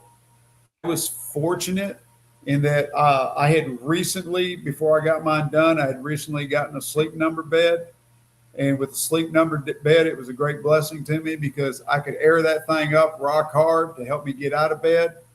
And then I could soften it to make myself comfortable. Uh, get you. Are you a back sleeper or a side sleeper? Side sleeper. Same. Okay, so that's going to be rough on you. All right. Get you a body pillow. Find you a body pillow. They're usually fairly large. They're about half the size of your body, and you can put that between your legs. Now, you won't be able to do it in the first week or two, but once you start healing up, you'll be able to put that between your legs and roll over on your side, and it'll be more comfortable. I probably used my body pillow for 2 years because I got so comfortable with it. Just felt so good to use. Yeah, To help keep that hip separated. I have that came with my mattress. I have a Dream Cloud mattress that came with it, and I love these pillows. They're a micro. I don't know. They're like that micro fight. It's a sponge and it's cooling. So Right. I only need when I sleep. I used to sleep with two pillows. Now when I sleep with one pillow. But what I do is I take that other pillow and I put it between my legs, and I usually sleep on my left side. I kind of go on my right side, but then won't be long. I'm right back on my left side. I always was a left side sleeper. Yeah, I'm a right side sleeper because of my hip. My bad hip is left. Actually, I was going to ask you. I can't sleep. I can only sleep on my left side. I can't even go on my right side. Like it won't. Like I can't turn over. Would the body pillow be beneficial for me too? I'm sorry. Say again, sir. Would the body pillow be beneficial for me too? I don't know, because the whole point of the body pillow for us with hip issues was to keep the hips separated a little bit. So you're not. Right. Well, that's what happens to me. So like much. my legs get I get really bad pain. Like yeah, but it may help you, and I've understood that it helps some people with sciatic back problems too. Okay, maybe I'll get it, and the worst that'll happen is it doesn't work, right? But they're definitely great if you've had a hip replacement surgery. They really help. And if you're already putting pillows between your legs, then you're already into it. You'll be just fine. But yeah, do what your doctor says. Take it easy. Don't push it. Don't lift, and don't bend. And it gets real interesting going to the bathroom when you can't bend at the waist either. My mom has it over at the house. There is one of those chairs that you can put over your toilet. So I'm going to be using it. What I did with mine is the legs are adjustable. So what I did with mine is I shortened the front legs and had the back legs, fairly high, so it looked like a jacked up muscle car, and that way I could sit on it somewhat comfortable without bending my hip. Sometimes I would think about my hip. I'll be sitting in my recliner and I just can't get comfortable. It'll be aching, and I got to try and flip to one side or flip to the other, or sometimes just get up and walk and go. And then I'm like, oh no, I hope this isn't a preview of me going down that road that maybe Kelly's about to go down here, that maybe the hip's starting to wear out. So hopefully not. But hip pain isn't always actually in the hip. Mm-hmm. A lot of times it can be sciatic nerve. Okay. So it could be originating in your back. All right. Yeah. I'd like to skate by in life without any knee and hip replacements, but we'll see. Or knee replacements. Yeah, or kidney transplant. But I mean, let's not replace anything, okay? Right. Yeah. But if I'll do what I gotta do, so yeah, we all do what we gotta do. So, Scooby the dog says, Dairy. I weigh 105 pounds of 5'5", and I eat lots of cheese. Raw goat cheese from a local creamery. Goat cheese is easier for me to digest without a gallbladder. Smaller fat droplets, MCTs. All right. You're pretty skinny, sounds like. So little bitty outfit. And enjoy your cheese to your heart's content, it sounds like. Very good. DS111, in July, I was not even sure if I'm carnivore 2 or 3 years. Feral grandma told me she has been around for 3, so 3 it is. Okay, yeah. Now 3, I'm just over 3. Jeff's just over 3. Yep. There's a lot of people I know that are in the 3 mark. So Yep. I just a little bit over about 2 weeks now. Yeah. 2 years. 1,182 days. All right. Awesome. Amy says, yes, Bob, you have to do long form videos, shorts, and lives to grow our YouTube channel. Yep. And Charlie says, Geezy, how do you make your own bacon? Brother, it's too complicated to go into it right now. In fact, I commented later on, maybe I need to do a video on that. But it'll take me over a week to do the video because it takes over a week to make the bacon. So you start with a pig. Yeah. Yeah, or in I this was case, thinking the same thing. or in this case, the pork belly. Okay, I'll give you a brief overview. So you start off with pork belly. If you get it from the butcher shop, it may have the rind on it or the skin on it. You have to skin it and save the skin because you can make cracklings with that. That's a whole different recipe. But if you can find pork belly at the store without the skin on it, you get your pork belly. I cut it up into about 1 pound slabs, and you're gonna make a brine. That brine is gonna have salt in it. You can do it with or without sugar. That's your choice. It's going to have some other ingredients in it, whatever you want to put in it. But the main thing is the salt, and then you're going to put pink salt in it. And this is your nitrates. And for those who don't want to do nitrates, sorry, there's nothing I can do about that. But use celery salt. Celery salt has more nitrates than sodium nitrate does. So, everybody that's buying this nitrate-free bacon, look on the label and see if it doesn't say that it's got celery in it. If it's got celery in it, it still has nitrates in it, people. Learn. Yeah. Wake You're not up. going to get away from it. Celery It's a has more marketing. nitrates than sodium nitrate that I'm using in my bacon anyhow. Ran over. Get off my soapbox. But anyways, so what I do is I put the 1 pound bags or 1 pound slabs into Ziplocs, get all the air out of it, and I brine that for 7 days. And after 7 days, I take it out and I rinse everything off of it, pat it dry, put it in my smoker, and I smoke it a low smoke till it hits a temperature of 165. Then I pull it, cool it, and the next day I slice it. And it's better than anything you can buy in the store. But the thing is rinsing it. So even if you use sugar, and this is something that gets me about, everybody talking about, well, this bacon is sugar cured. No, it's not sugar cured. That doesn't mean there isn't bacon. If you sugar cure bacon, you're literally covering the bacon in sugar, and that's not what the manufacturers are doing.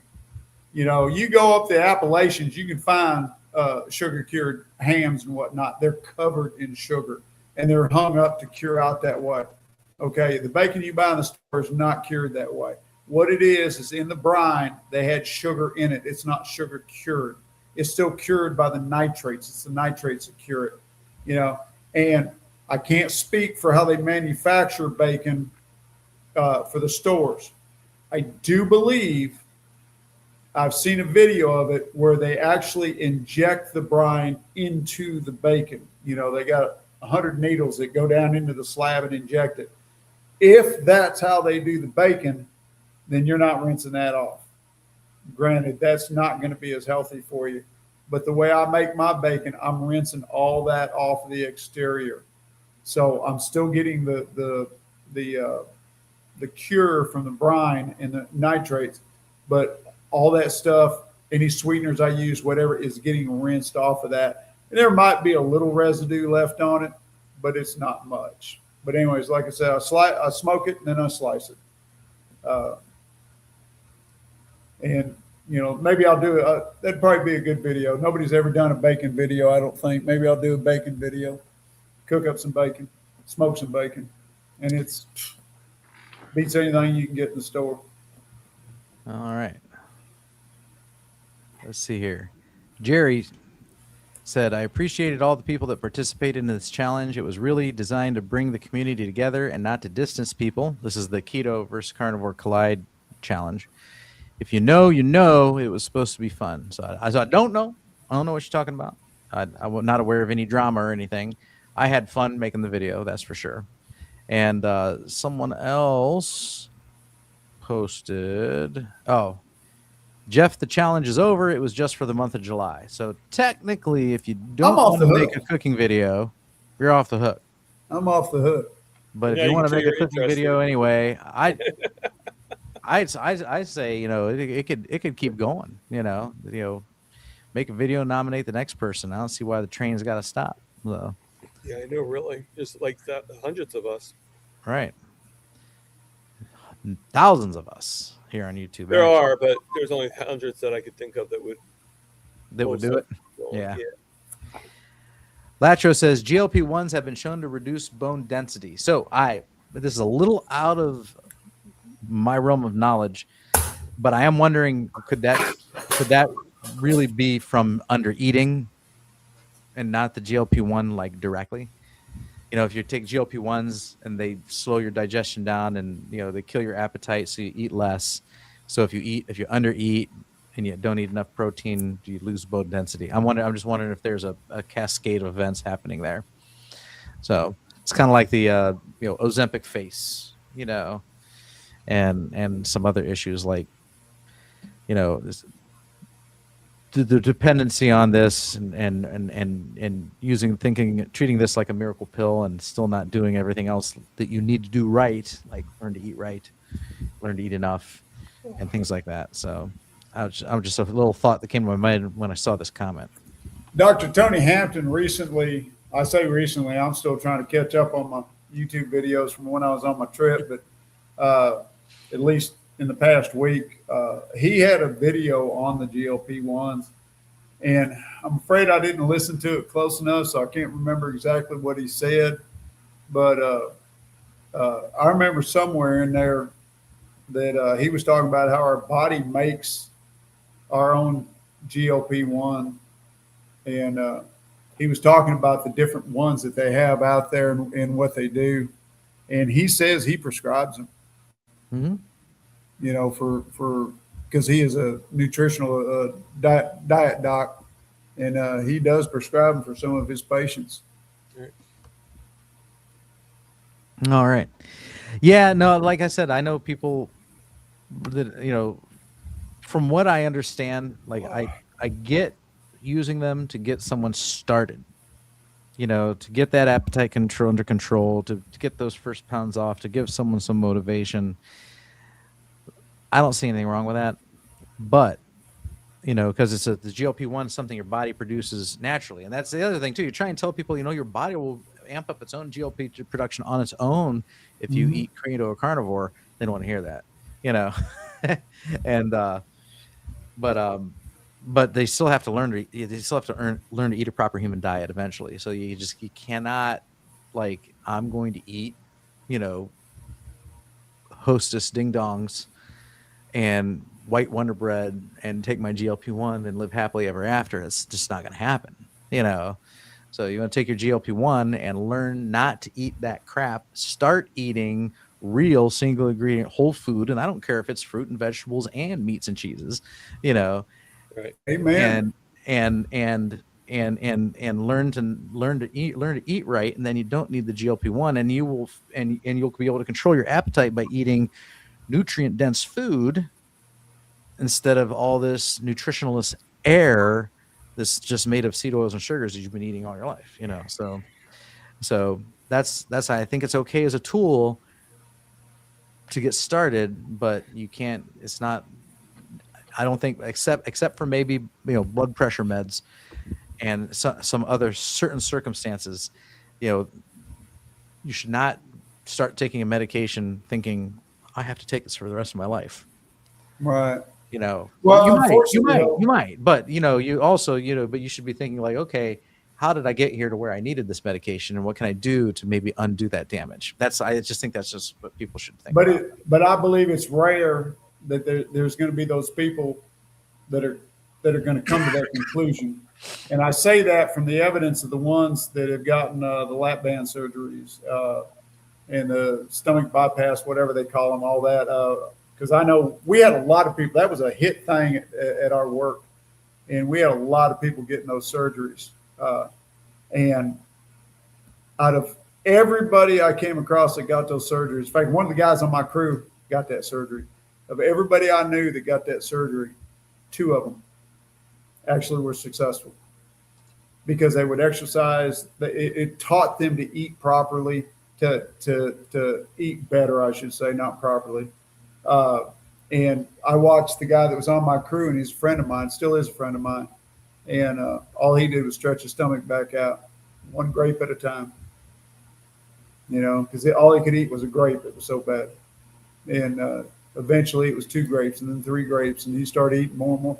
Eventually he stretched it right back out. And I'm afraid the GLP-1s are going to do the same thing.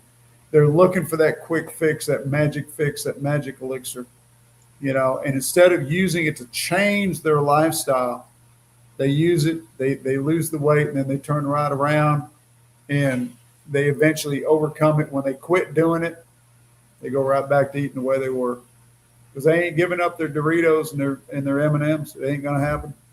They didn't have the discipline to begin with. They're not going to have the discipline afterwards in most cases. I hope and pray for the ones that do it that will come to see the light. And Dr. Hampton in his clinic, that's what he does, is he's coaching them to eat properly so they can get off of this, and eat a good lifestyle diet. But I'm afraid a lot of them are fighting an uphill battle, and I do want to thank Crank and Carnivore for mentioning that. When I said pink salt, when I was talking about bacon, I'm not talking about Himalayan pink salt. That's a term we use for a pickling salt. It's sodium nitrate is what it is. It's pink in color. That's why we call it pink salt. Yeah, I had that up on the screen while you were giving your short Cliff's Notes version on making your own bacon. All right. Jerry said an expression I use. If you know, you know. It's my signature shtick because I say that a lot in my videos, and everybody knows that. So now you know. Okay, all right, I got it. So I'm misunderstood. I'm like, I saw that. If you know, you know. I'm like, ooh, I don't know. Damn, what's going on? That's what I thought was going on. All right, now I get it. It's Jerry's word whisker. All right, DS111. I met a guy on a job site 2 months ago who wears a bag now for the last 2 years and is finally barely able to get around enough to go to work. They punctured him, as he said, during a colonoscopy. Man, Can't imagine. That's terrible. I get one of those since I've been diagnosed with ulcerative colitis in 2008. Like every 3 to 4 years, that would be terrible. And maybe I'll back off on them now, and because I'm showing a history of having reversed my ulcerative colitis thanks to the carnivore diet. But that would be awful, terrible. Rodney, evening, gentlemen. I can't do regular dairy, but a bunch of members in the Carnivores for Christ group uses ghee, and I want to try that. And many make their own. Anyone ever make their own? So I haven't made my own ghee. Ghee's just butter. It's like super butter. Yeah, so I get mine from the store. Yeah, it's butter with the milk solids removed. It's just a matter of heating it up and skimming off the surface. I tried to do that one time. I did like Cowboy Kid Rollins did. He made clarified butter, which is ghee, and I tried the same way, and mine failed. Same. I tried it too. I follow Kent also, but it's I just, if I'm going to use it, I just buy it at the store. But all it is, I mean, if you can do Rod, if you can do butter, you can do ghee. That's all it is. It's just clarified butter. Right. It's just had all the it's the proteins removed. solids taken out. Yeah, so it's like the pure fat. There's like no protein at all. So Exactly. yeah, butter is purified butter, super butter. Thomas just sent me a chat privately, said he was getting tired and bailing out. So good night, Thomas. Thanks for joining us. And again, if you're not familiar with Thomas, Target Prime Rib is the name of his channel. Go look it up, or scroll up earlier. I did paste the link. Let's see here. Coach Amy says, "Sorry if I missed saying hi to anyone. I'm meal prepping. I did see. I didn't bring it up on screen. Sorry about that. But good to see you here tonight. Good to have you among us. And same with Brisket Boomers. Finally was able to get on. How's everyone tonight? By mind you, this is chat's going back. These are going back an hour now. So I'm not going. I haven't been putting these up in order. Bill Cook is tempted to try a little jalapeno. That's okay. I like a little jalapeno now and again. Go for it. Jeff has a little jalapeno now and again. I think Kelly is confessed to some jalapeno now and again too. You want to try jalapeno for the first time, you gotta have jalapeno poppers. Man, they ain't nothing. It's time to make armadillo eggs again.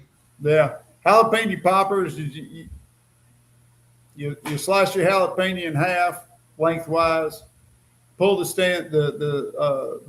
core and the seeds out. You stuff it with whatever you want to stuff it with. You can do brisket, you can do pulled pork, you can do just cream cheese or any kind of cheese that you want. Wrap it in bacon, stick it out on a grill, put it in the oven, or in my case, I like doing it on my smoker, and cook it until the bacon is done. And when the bacon's done, you can eat it. And I'm gonna tell you what, that's one food I ain't giving up. I love my jalapenos.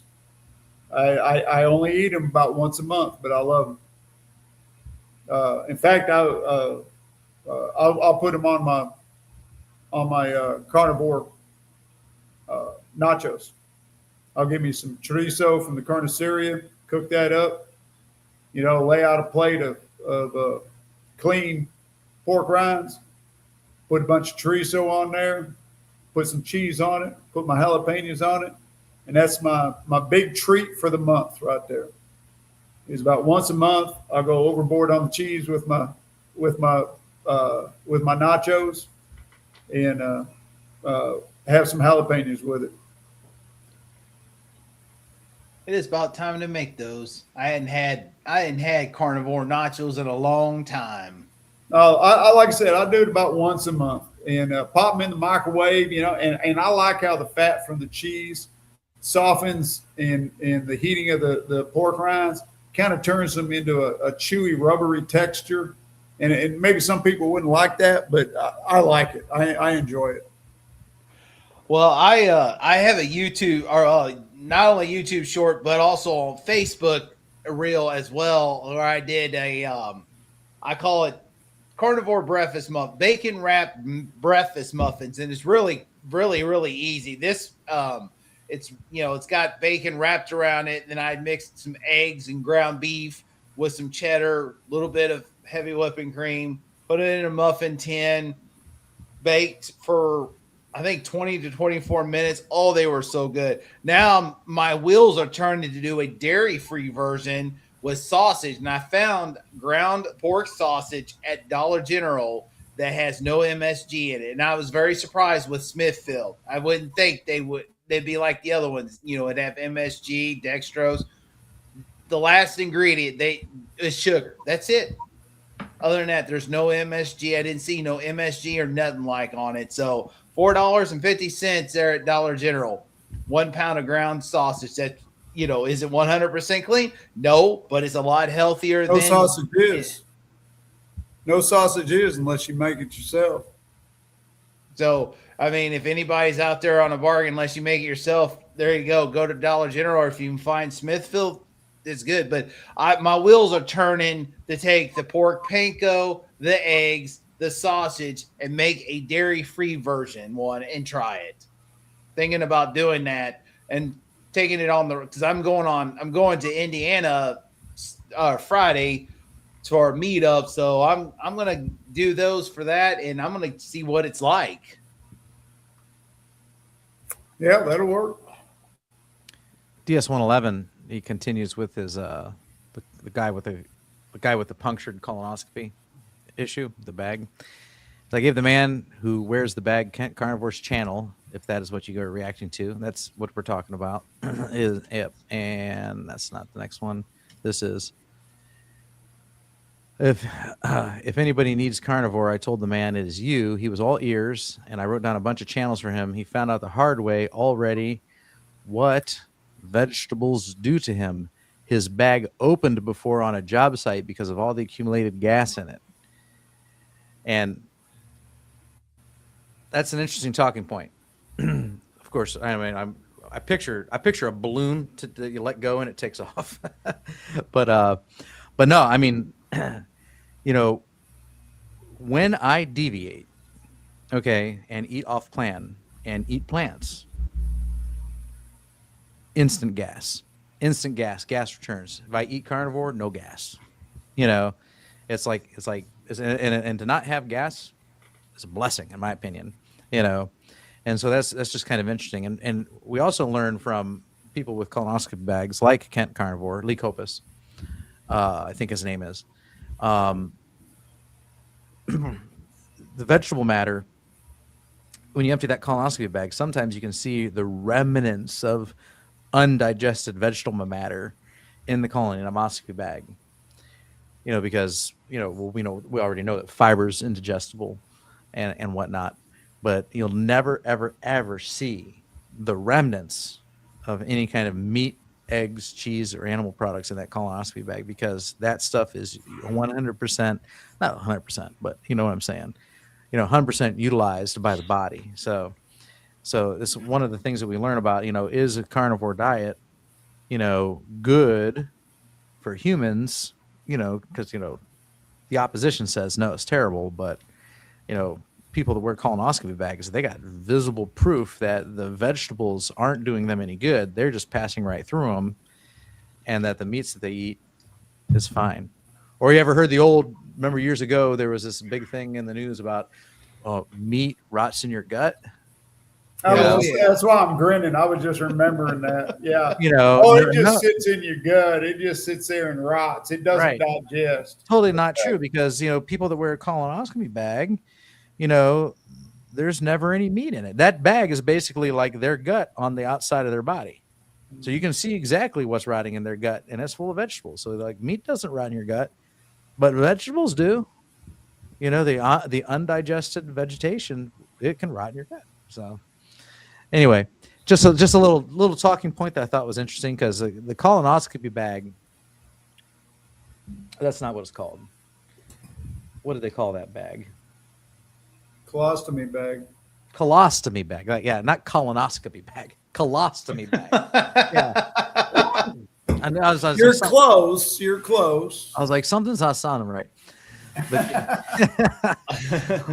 that bag, the people with that bag, that proves, that the carnivore diet is indeed like a healthy diet, and that the meat's not rotting in your gut. So yeah, just is a good talking point when you're looking. You for talk evidence. about gas. I remember. I mean, mine is like minimized almost down to nothing. Every now and then I have it, and that's because I drink the sparkling water. You get a little bit.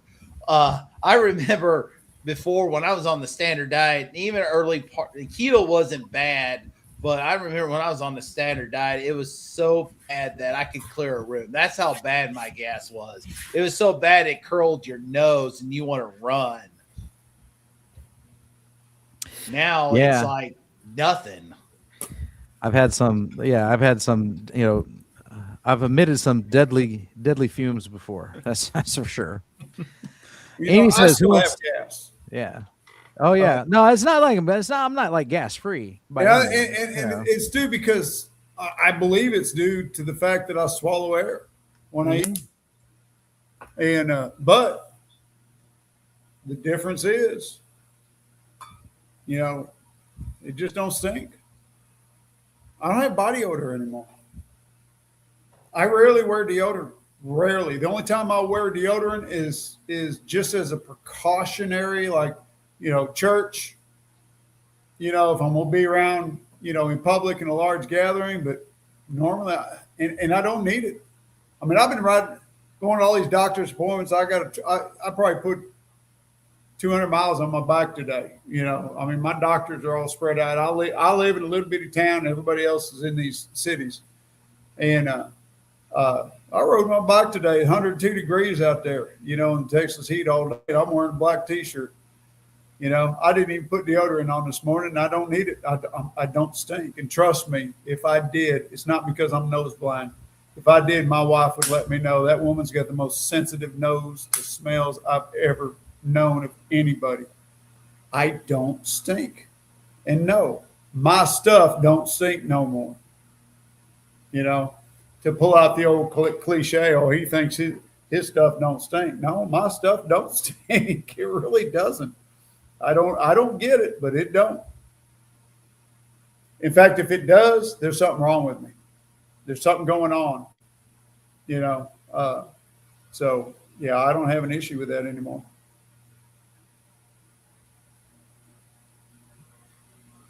I was unstarring comments and I was on the wrong screen. So I was actually unstarring starred comments that I wanted to put up.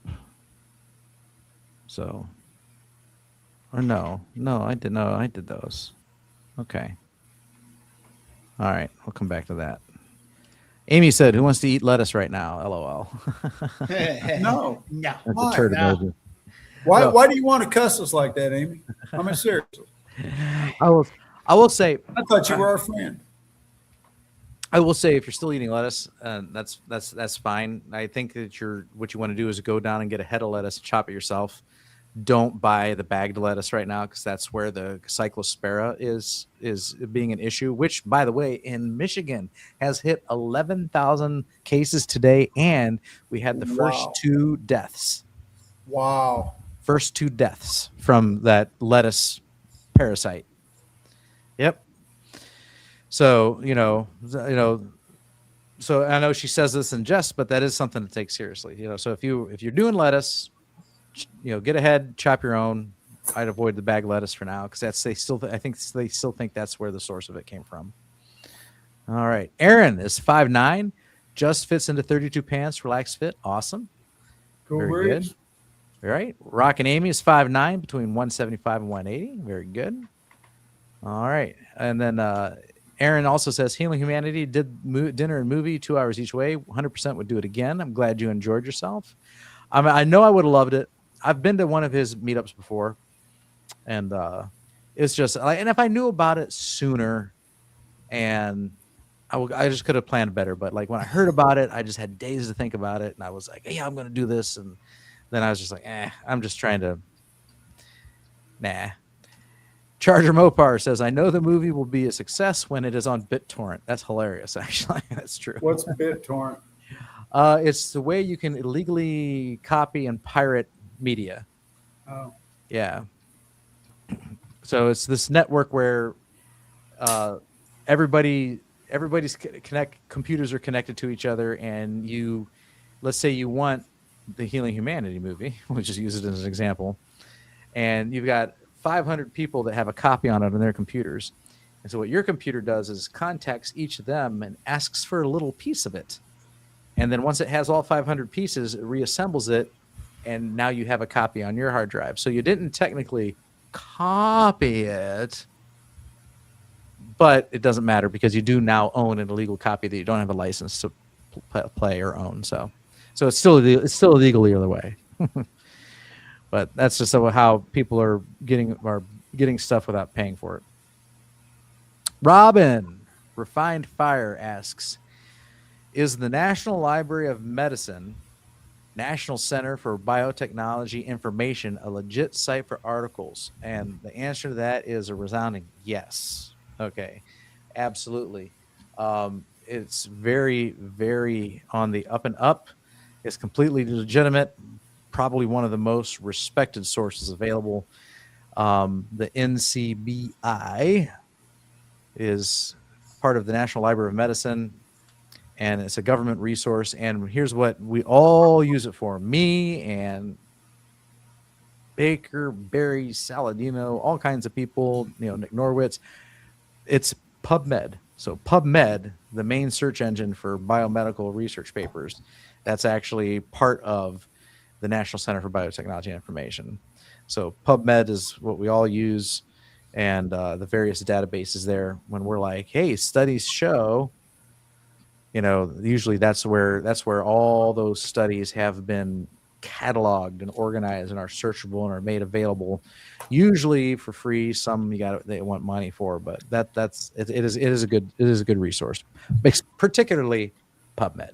So PubMed is a great site. But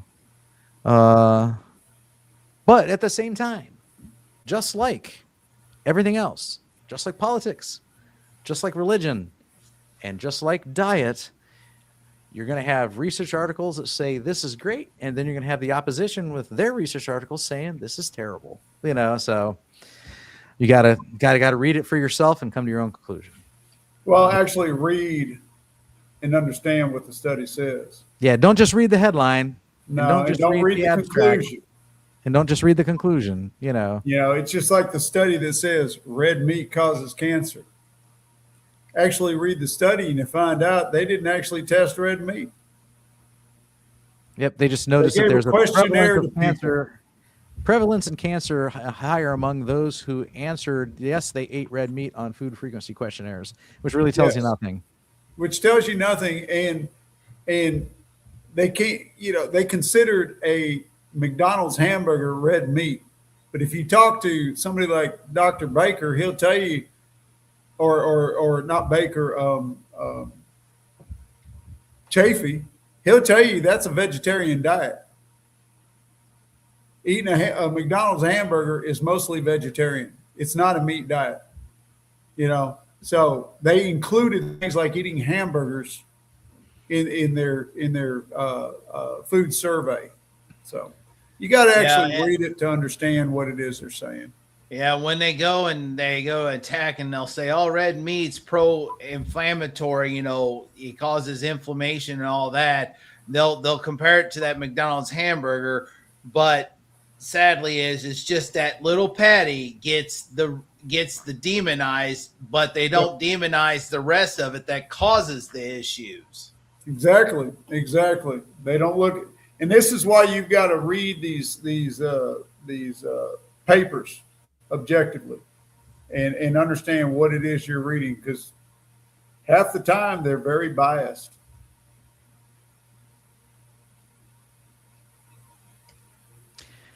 DS111, I feed our cat a good low-carb canned food, and his box does not stink. That's interesting. Mine eats kibble, and it reeks like, ugh. Yeah, so that's interesting. And I've been told that canned food is better for a cat because it's more carnivore-centric than the kibble. The kibble's more grain-based. So, yeah, most cats probably shouldn't eat kibble at all. They're better off with canned food.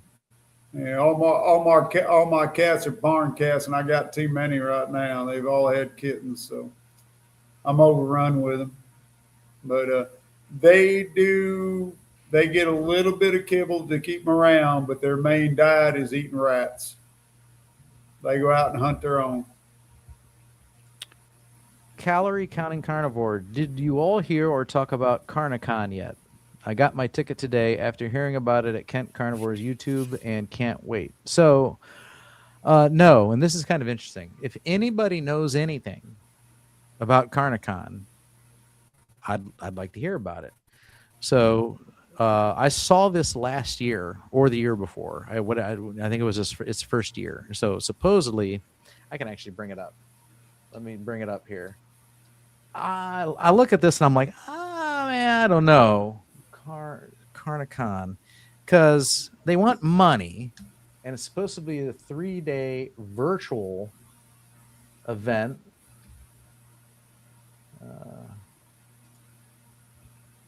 And I'm not going to be able to find it. Oh, I saw it on advertising on Facebook. It's supposed to be like a 3-day virtual event, and it boasts there's going to be various speakers, and there's going to be merchants, and so it's like, okay, but they don't list who. So like, who's speaking? They don't say anybody. Who are the merchants that are sponsoring it? They don't say anybody. They want money for it. And there's 2 different tiers. Like there's a certain dollar amount, but then you have to watch it in real time that weekend. And it's like a Friday, Saturday, Sunday. But it's like no hotels, no traveling. It's all done on virtually. And then, or you can pay an even larger amount of money where you can go back and watch the replays at your leisure. And, but what's taking place, who's going there, I don't know. I've not seen anybody talking about it. You, Calorie Counting Carnivore, are the first person I've seen mention it. And aside from, there was one person in the in a carnivore coach group I am on WhatsApp that brought it up. I asked about it there, but no, I mean nobody seems to have answers. So did anybody attend this one last year? What was it like? I never even heard of it until now. Yeah, Carnicon. Oh, I misspelled it. Maybe let me try spelling it right this time. Carnicon. Okay, yeah, here it is. I'll bring this on the screen. I'll show you why this looks a little sus to me. I mean, you tell me if this looks sus to you. By the way, if you want to join us on screen, now's your chance because we're at 10:15, and we'd love to have you here. Okay, so here it is. Carnicon. The Virtual Carnivore Convention, September 18th through 20th. Not another webinar, not another summit. Carnicon is as close to being an in-person event as you can get without the plane ticket or the road trip, and everyone has a front row seat. 3 live days of your favorite expert voices, practical guidance, interactive experiences, community connection, entertainment, exhibitors, recognition, and you, the people, help shaping the movement. It's $97. And for the first 100 tickets, once they are claimed, then admission returns to $157. Now, that's been up there for weeks, by the way, so that tells me they haven't sold 100 tickets yet. Okay. It says, join us. Now, it shows these people. Now, this image, I didn't see this image before. I think that's been added. Are they really going? I don't know. Or is this, I mean, anybody could put this picture together. You know? Yeah, Dr. Kiltz is on here. I should ask him, like, hey, you going to Carnicon? Because they're using your image. You know, because I see Bella SBG, Dave Mack. Oh, now it's listening to my name. Lash. Okay, so this site's been updated. This site's been updated since I saw it last. Because now it lists them by name. Meet some of the voices of Carnicon and it lists all their names. Those must be the names of the people in the pictures. Okay. And there's a video. Oh, there wasn't a video last time either. Let's play it.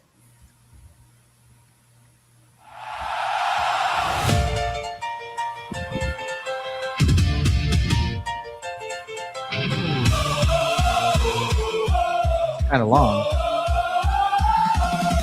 Grass-fed cattle, it's a battle, but a sizzling seed oils rattle. Farmers markets, local steaks, big food making big. You guys can hear that, right? Corn Yeah, syrup, unfortunately. meat, fake cheese, ultra processed wheat. Ranchers working long hot days. Folks are shopping grocery chains. This is AI. I haven't heard it. Protein, ribeyes, sunlight, sleep, and clear blue skies. No GMO, no dyes. Nobody sees this. Stop believing all the lies. Egg yolks, brisket, bacon, grease. Metabolic disease. Nose inflamed. I'm skipping. Better now than never. Drive through to two beats, smoking on fire. It's time to change and higher. Matters courage, let the flames grow. All right. Yeah, that's enough. Enough of that. Yeah. Okay. Right. And so this is kind of like a description. So, all right. Screening room, shows, lounges, community stories. Okay, but like literally so like all these people up here, okay? Like I follow half of them. I've never heard one of them mention this. Not one. You got Bella. Yeah. You got Dr. Kiltz. You know, You got Adam Lacey, There's Adam Lacey. Yeah. Dave and, Mack, Barb, yeah. no carb Barb. You know, so like I mean, look at all these. Is that Thomas down there in the lower left? Is that No, Thomas? it looks like Thomas, but it's not Thomas. Sure looks I like can't him. remember. I can't remember. He reversed a lot of reversed a lot of things, and I think he had cancer, and he went into remission, or cancer was gone. I can't read. I think he lives in the northwest, up in Washington, Oregon. I can't remember what his name was, but you have Lash, you have Courtney Lua, you have Linda Dvorsky. Looks like Coach Lisa Pickard. Let's see. I can't think of the guy right. I'm pointing to him all the way to the far. It'd be my far right, just right below Adam Lacey. I remember seeing him and Liz do. They do lives together. It looks. I like Jerry. It looks like a con. Yeah. Because I never heard of Dr. Kiltz ever mentioning that. Right. Yeah. Now we do have a comment down here. I like that Grandma Barbara makes better lyrics than that. Hope no vegan did this. That's funny. Hey, AI slop. Yeah, I mean it is. So here, Isabella says Dave Mack shared a post about it a week ago. Okay. I didn't see it. Where? Facebook, X, YouTube. I mean, it could be. So, but I just like, if the web page, really sells this, like, man, this is a big deal. But then the carnivore community is absolutely silent about it. So like, and it was the same way last year. I'm like, should I drop $97 on this thing? Nobody knows anything about it. And I just find the same thing happening this year. So, yeah. There we go. Next to Coach Steven is the guy from Bella Show. His name is Coach Raymond. Okay. Yeah. And Isabella said that Dave mentioned it on YouTube. And so that we can try that I can try and go look at. But anyway, I'll clear this off the screen here. Let me remove this. But yeah, so like, it's either $100 or unless you snooze, you lose. You're out for one of the first 100 people. Then it's 150, and then it's, if you want the unlimited replays, it's 300. And it's like, I mean, it seems to me, it just sounds to me like you're paying several $100s for this, what we're doing right here. Yeah. Or a Zoom or like a Zoom call, like what we did with Dr. Kiltz earlier today, or if you're on Barry's group, what you do with Barry. It just seems like, someone's charging for a Zoom call. That's kind of what the way it comes across to me. So I'm friends with Dave Mack on Facebook, and I have not seen anything about Carnicon yet. I'm going to a YouTube here, Dave Mack. Let me see if it was a post. No Carb Life. And let me go to his posts. I mean, if it was in a video, I'm not going to see it. So he did say something here. Okay, yeah, there it is. Oh, there it is. I see it now. Yeah. Let me remove this guy and add this one. So no, so Isabella's right. Here it is, right here. Where it is. So I'm on Dave Mack's page. There's he sharing it. Carnicon.live, the virtual carnivore convention. I'll have to ask Dr. Kiltz about it. I'm close with him. So, close-ish. I'm on his Mondays. I'm on his Mondays, and when he's available, he's here on my Mondays. So I'll just be like, yo, hey, I have a question for you. So, all right. But you got to show that cartoon right below it. That's great. I saw him post that on YouTube earlier. Do you have a vegan menu? None of our menus are made of meat. Please don't eat it. Yeah. Good. Yeah. So yeah, I was just asking if any of you know anything about it, because I've seen it and I'm just kind of like, I'm not sure about it. Now, like I said, what I showed you actually showed a picture with their faces and listed names. And when I looked at this website a couple weeks ago, it didn't have that. So I was kind of like, okay, like anybody could put this web page up, I was a little, but it's the second year in a row So like it's got to be legit because fool me once, shame on me. Fool me twice, or however that goes. So, all right, back to our comments. Robin said, "I've been giving my grandma more protein for dinner time because before I got there, Grandpa and Grandma were living off of Frosted Flakes, and I can tell in this third-ish week that she is doing good." I was like, "Good, yeah, get them the protein." And I read something somewhere, and I don't remember where it was at, that older people tend to start living on nothing but sweets. mhm. The older you get, the more you just want sweets. I don't know if it's an energy thing, if it's I don't know, don't care anymore type deal. I don't know what it is. I know my in-laws were like that before they died. They were, it's all they wanted. My mother-in-law was all about the ice cream. Always had to have ice cream. She always had had to have something sweet. Every time she ate anything, it had to be something sweet. I don't know if it's exactly why that is, but I read something where older people tend to just go straight for sweets now. I wonder if it's just like the taste buds or pleasure sensors. Like some of them are dying off, Yeah. and then some of them, and then others are maybe become more sensitive. So like, it's kind of funny. Like when my parents try a new restaurant, and then they tell me about it, you'd swear they were having an out of body experience because they're just like, yeah, we tried this new place over here in the borough the other day. Have you ever been there? No. Oh man, you should really try it, Bob. I had this dinner and it had this on it and this on it, and I'm telling you, man, when I bit into it, it was just like, oh,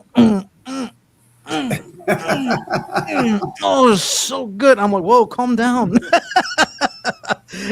Oh, they get really into like they start thinking about how good it was, and it's like they reliving it, and it's like, wow, okay, wow, it must have been pretty powerful. And I just wonder if that's like an age thing too.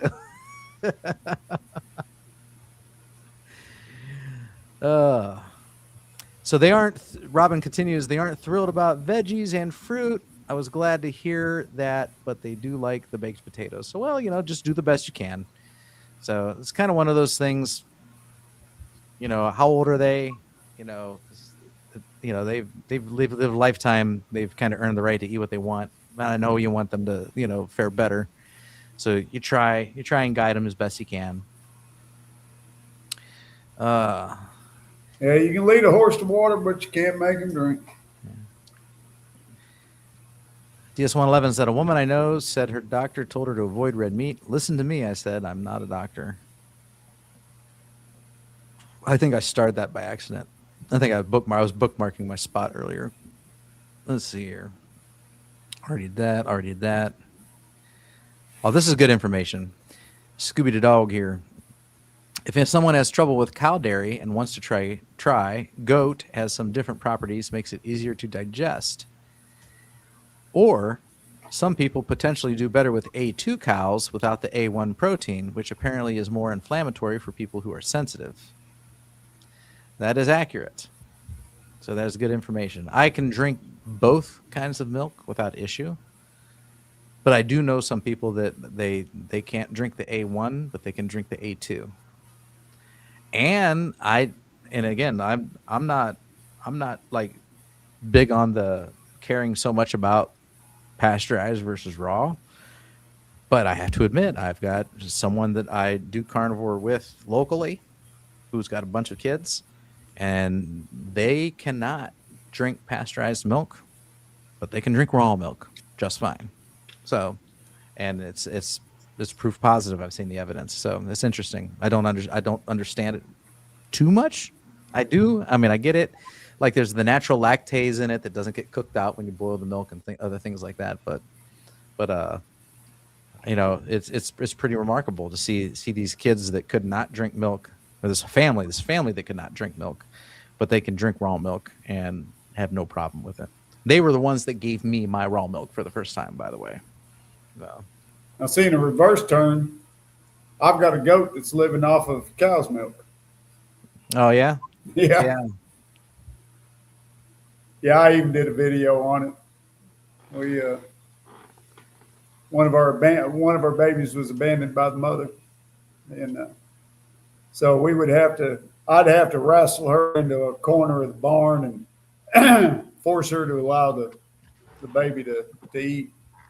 We did that for a couple of weeks, and then it's wasn't so hard on us, but it was getting really hard on that nanny, and so we decided to transition baby over to cow's milk, and so that we could let that nanny back out on pasture, keep having her stop keeping her penned up, and that baby's thriving on that cow's milk. I just posted the link if you want to join us on screen. It is 10:30. That's our officials. We schedule ourselves 8 to 10:30. But we'll entertain maybe another 15 or 30 minutes if anyone wants to jump on. We're also getting close to the end of our starred comments. DS111 also said they found 40 pounds of meat in John Wayne's intestines. A guy actually told me at a barbecue. The guy was fat and did not know what he was talking about, of course. So, yeah, there's no one's got 40 pounds of meat in their body. Anybody. I don't care if they're John Wayne. I wish somebody would say something like that to me sometime.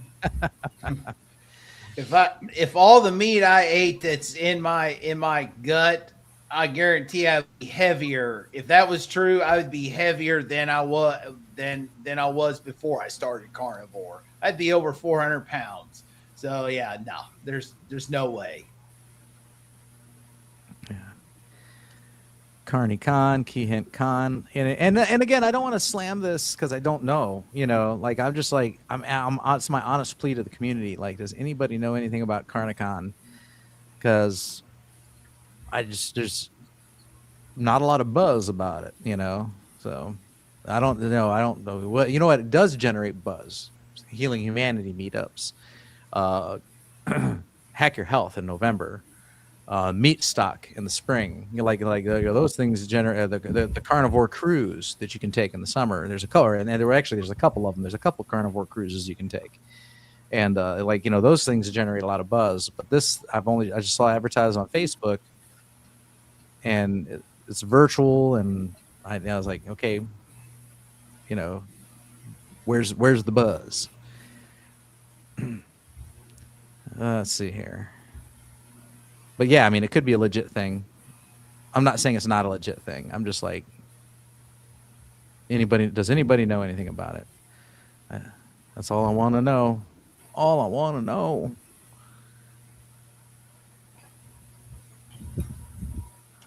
They said my old uncle had ALS before he died. Now I think he died of malnutrition. Can someone remind me what ALS is right now? I can't really remember. I know ALS was Lou Gehrig's disease. Yeah, Lou Gehrig's disease. Okay.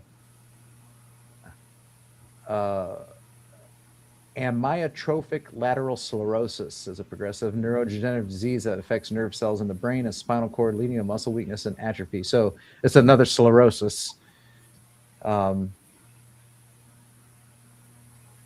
I mean, I think it could have been exacerbated by it.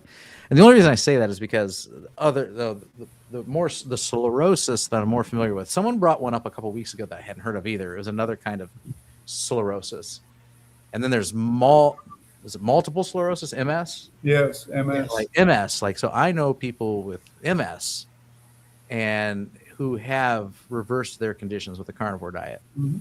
So just knowing that exists out there is enough to tell me that yes, diet and nutrition definitely play a role in this. So yes, there is. I can't think of her name. She's from Boston. I think Diane is her name, because I remember seeing her guest on Kilts, and I know that Kerry Mann had interviewed her on his channel before, where she reversed her MS. Nice, yeah. There's Who'd you say her channel was? I can't remember what her channel was, but her name was Diane. But I know Kill. okay. She was on one of the guest morning for Dr. Kill's, morning when it was at 6 a.m. And then also I believe Carrie Mann interviewed her. I was thinking Diane Ladd. I'm thinking, but I'm not positive. But I believe she's from Boston. There was one, I believe it was Carnivore Cabana or something like that. It had some sort of like theme like that. Carnivore Cabana. Let me see if that brings up anything. Cabana Chronicles. That's what it is. I think that's her. Yeah. Yeah, she did Carnivore, and it helped her with her MS. So that's another channel to get to check out. All right. Let's see here. My mother, Carnivore Cutler, says, my mother-in-law faithfully follows the dietary recommendations of the American Diabetes Association. I'm sorry. 3 meals and 2 snacks per day, all carb heavy, followed by dessert. It just doesn't make any sense. I found her. It's called Boston Carnivore Diane Ladd. Okay. All right. Yeah. There's another diabetes group that you should try and turn her on to. The American Diabetes Society. That one's headed up by like Dr. Barry, Tony Hampton, and that would have good, reliable information. Which, of course, I mean, you know that. Cranky Carnivore Cutler knows that. So, Cranky Carnivore Cutler could be on here telling us like it is, just like we are. He's very well educated.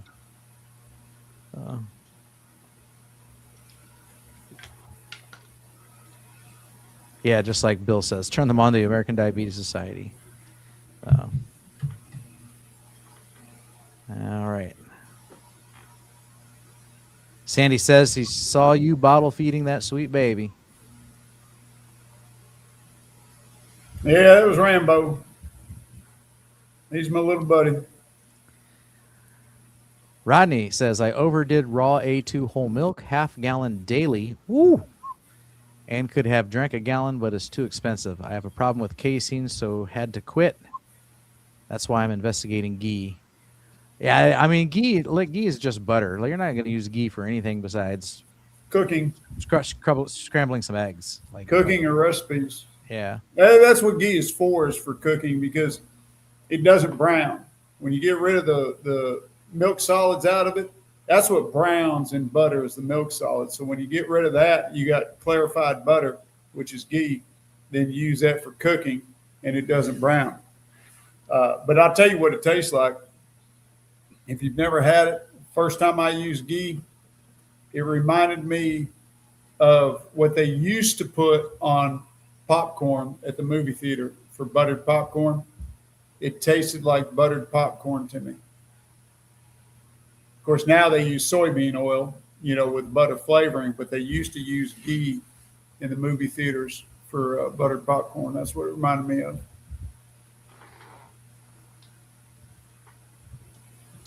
Ronnie says, if diet can reverse MS, that tells me previous diet was what caused it in the first place. Maybe. Food for thought. You definitely can't rule that out. We just know definitely for a contributing sure factor that eating carnivore can reduce the lesions on the nerves and on the brain that cause the ALS symptoms.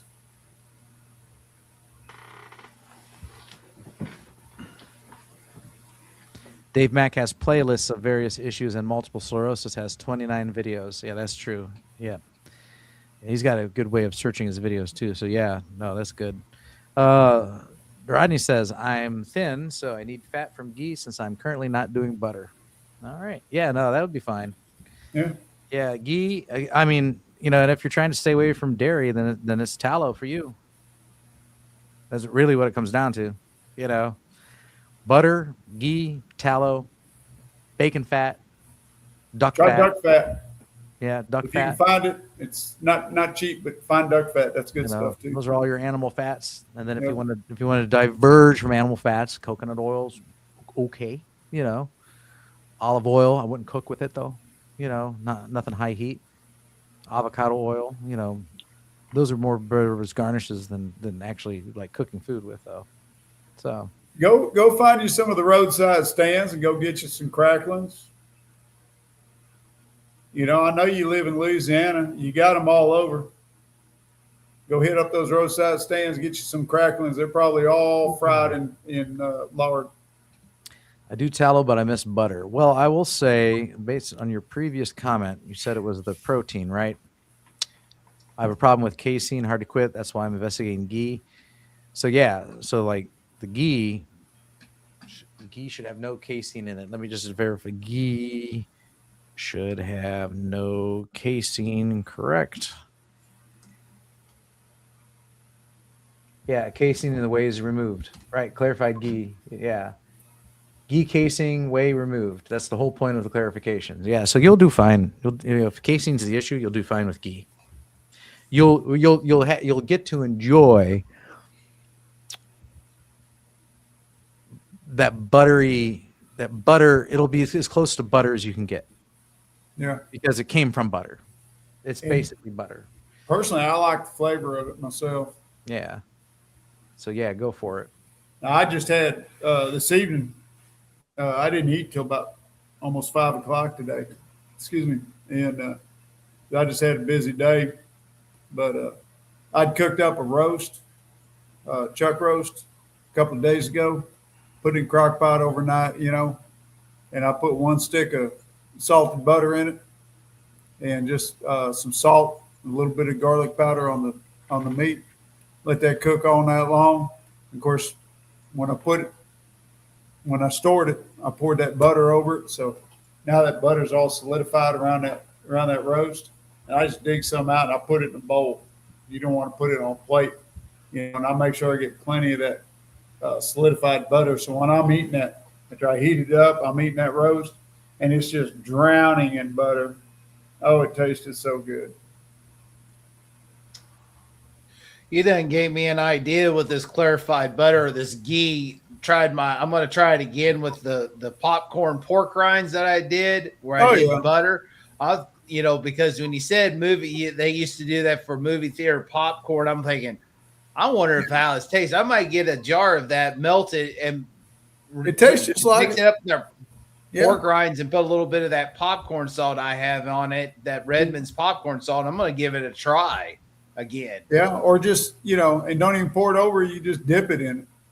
Yeah, I created a monster. I turned my wife into putting butter on her pork rinds. We keep our butter out. Our butter is always softened because we use salted butter. You can keep it out. It's not gonna spoil. But you can only do that with salted butter. So we keep it out. It's always soft. And she wants a snack. She'll get a couple tablespoons of butter and some pork rinds, and she'll just spread some butter on them pork rinds and eat them like that. She's falling in love with that. It's a good little snack. Speaking of snacks versus steaks, if you're going to eat a snack, that's a good one.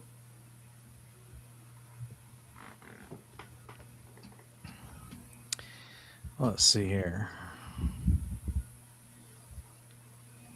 Let's see here. Carnivore Cutler says Carnicon has their own Facebook page. One of my carnivore friends posted about it. Yeah, so okay. They got where's that at? That's here. They got 54 followers. It's just like any other Facebook page. And they're just making posts and talking about what's coming up. But I did on their website here. There is an About Us page here. I'll share this with you here. And I did see this before. I just forgot to go to it. Where's it at? There it is.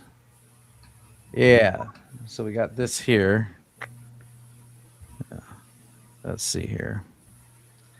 So it says Carnicon was created by Lane and Valerie Penny, a husband and wife team with a shared passion for helping people discover the carnivore lifestyle.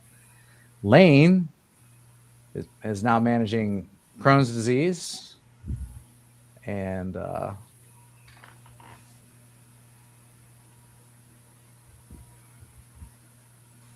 they're not doctors, gurus, or coaches. They're virtual event specialists, community builders, and real people who care about making the carnivore world more accessible, welcoming, inspiring. So this is the brainchild of these two individuals here.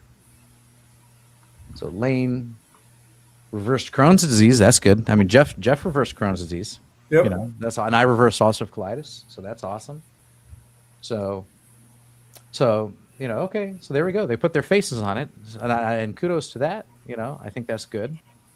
You know, so there's a little more transparency, and you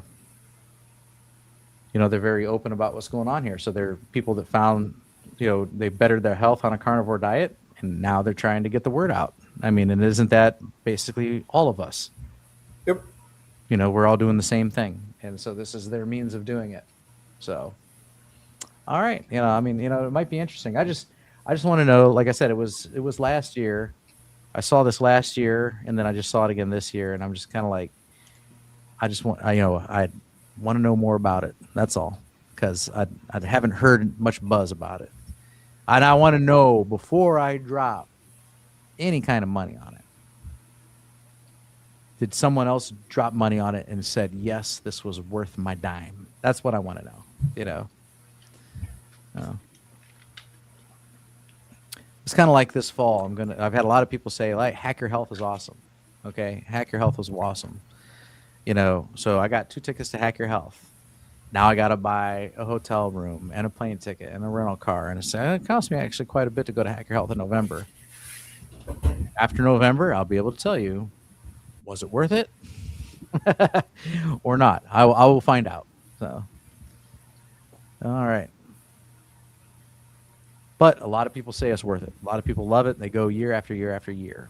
Meat stock is becoming a thing. They go year after year after year. So, all right. Meat stock, I will be planning on that in 2028 or 2029. Mm-hmm. Okay. Lane was interviewed on Kent Carnivore. Okay. All right. There we go. So this is exactly what I was asking about. You know, let's get the juice flowing here. You know, some info. So now I know I need to go. If I want to learn more about Lane, I could go over to Kent Carnivore's channel and look for that interview. So okay, very good. I like Rick's comment down here at the bottom. Free iguana on every Saturday morning. Yeah.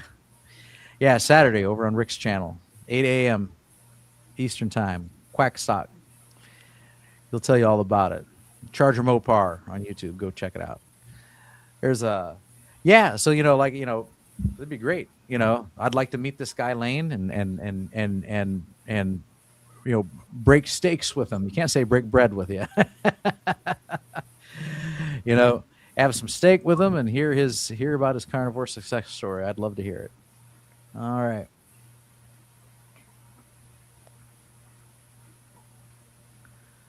Jeff, if you can get some beef navel, beef belly cut of meat, you should do a video on making your own beef bacon. I need to find a butcher that can get me that cut, as I just got a meat slicer. Yeah, you know, and that's something I've always wanted to try. I've looked for it and never come across beef bacon, but I darn sure want to try some, and I wouldn't mind trying to make some. But yeah, finding beef belly is tough. I didn't think of it when I had my last 2 cows butchered. I should have told them I wanted the belly meat off of them, and I didn't even think of it. I've had beef I found bacon. it in a local grocery store in Columbia, Missouri. Locally owned grocery store. $11.49 a pound. Wow. Yeah, they had beef bacon at Sam's Club one time, but I can get it down at my local butcher, Duma Meats. I can get beef bacon down there. I can just walk in there and get it every time. It's good. Tastes like bacon. So it really does. All right. Rodney says, and you know what? Here's the words of wisdom right here, Rodney. Kudos to you for saying this. if Carnicon encourages people and they're willing to pay, go for it. Yep, absolutely. So, yeah, I just like I said, I just wanted some more info on it. It's something that I'm in the dark about. So, break steaks with them, yeah.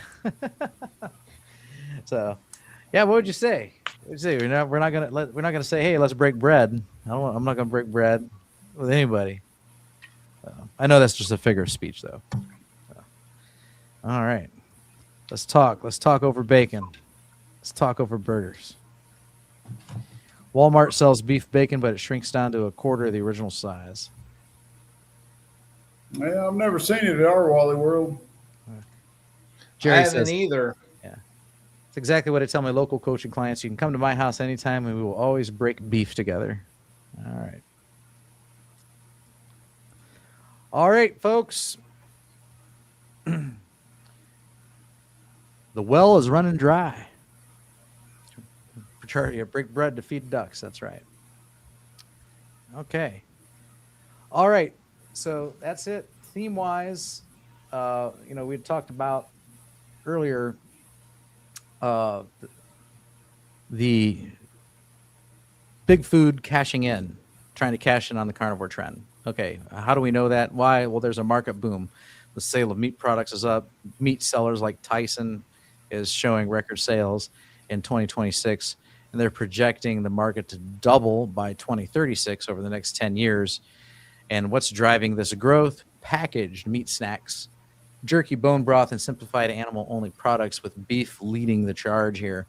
And there's a pro and a con to everything. The pro is one of the upsides of commercialization is accessibility. More people can try the carnivore diet without cooking everything from scratch, so it lowers the barrier for beginners and busy people. I take advantage of beef jerky and ready-to-made snacks and foods as part of my carnivore diet, although I try and eat most of my stuff fresh from home and homemade as much as possible. I do work out of the house, and so sometimes my life is on the road, and I have to do something accordingly. The con side is the risk of purity. So when products become highly processed or rely on additives, flavorings, or marketing, then they start drifting from the simple elimination-based approach that produced the strongest results for most people. So that's the caution, is you're still going to have to, as these products come out, you're going to have to read your ingredient labels, and if it's like a bag of beef jerky today, you go down and what's the most popular brand right now? Like Jack's Links is the one that you see everywhere. Yeah. If you go down and you look at Jack's Links, and this ingredients, it says beef, brown sugar, water, and then 2% less than of the following, and you'll have some soy and a bunch of other little crap in there. And so for me, that's a no-no. Why? Because sugar is the second ingredient and is before that 2% threshold. So it's actually a significant part of it. And it is, when you look at the serving size is only a couple ounces, and it'll have like 8, 9 to 12 carbs in it, depending on which brand you get. You're eating candy. It's candied beef. You don't want to eat that. So I can get like Tillamook, sugar-free beef jerky, and its ingredients is beef, and then 2% or less than, and then it might have some things listed after that. And if it's after the 2%, then I'm a little more okay with it, because it's not really that major part of a product. It's probably just a little bit in the brine, a little bit of soy in the brine, a little bit of sugar in the brine, or something like that. It's trivial. It's so trivial that they can actually put 0 carbs on the nutrition label. Then, to me, that passes the Bob acceptability test. It might not pass your acceptability test, but the lesson for anybody going forward is, as Big Food tries to cash in and says, hey, this is carnivore friendly on the label, on the package, you're going to have to flip it over, read the ingredients, and see, is it really carnivore friendly? Because just like there's these keto products, you flip them over and you read the ingredients and ask yourself, is this really keto? No, it's not. The same warning is going to apply moving forward as carnivore becomes trendy and Big Food starts to stick their nose in our business. So that's it. Yeah, and don't fall for the chips that say protein on them. Oh, quit. No. Just Right. quit it. But I've actually seen that chips that advertise, big letters, X amount of protein in them. Stop it. I even saw Eggo waffles. 19 grams of protein. Yeah, Come don't on, insult my where? intelligence like that. Carnivore in St. Louis can. I think Jack Link's just started selling 3-ingredient product: beef, salt, and vinegar. Good And for them. yeah, and you know what? I don't have it up here. I snacked on some earlier. I did get something at Sam's Club. They were in an orange bag, and it was dry. It was dried beef jerky, and yeah, it's the simplest ingredients. I think Jack Link's makes it. And if and you it- really want to be safe about it, just make your own. Right. It ain't hard. Yeah, making your own. And I'm gonna get a dehydrator, and I'm gonna try that, and I'm gonna learn that, and I'm gonna do that a lot. But yeah, so be wary. That's the thing. That's the lesson going forward. And it's 10:55, so that's it. I'm done. You guys done? You guys, we can talk Yeah. after. We can talk Yeah, when we we go do. off the air. We can talk if we go off the air. When we go off the air, I'm going to say everybody else good night. If you were too scared to get on screen, you can click that link and it'll still take us backstage once the show's over. You can talk to us then. But in the meantime, that's it. Thanks for joining us this Monday. Let's see. We had John and Tom were the only other two. So we had 5 tonight. We had me, Kelly, Jeff, John Laspina, Carnivore Teacher Alpha, and Tom, Target Prime Rib, on screen today. I want to thank them for joining us on screen, and thank you all in the chat for asking your questions and making your comments and keeping this conversation fun and exciting, and taking something that, we could talk for 15 minutes and be done, but thanks to you guys, this thing stretches for 3 hours. And that's thanks to you. You make it that way, and that's why we love you. So thank you so much. We hope you have a great week, and we'll see you next Monday. Good night, y'all. Night.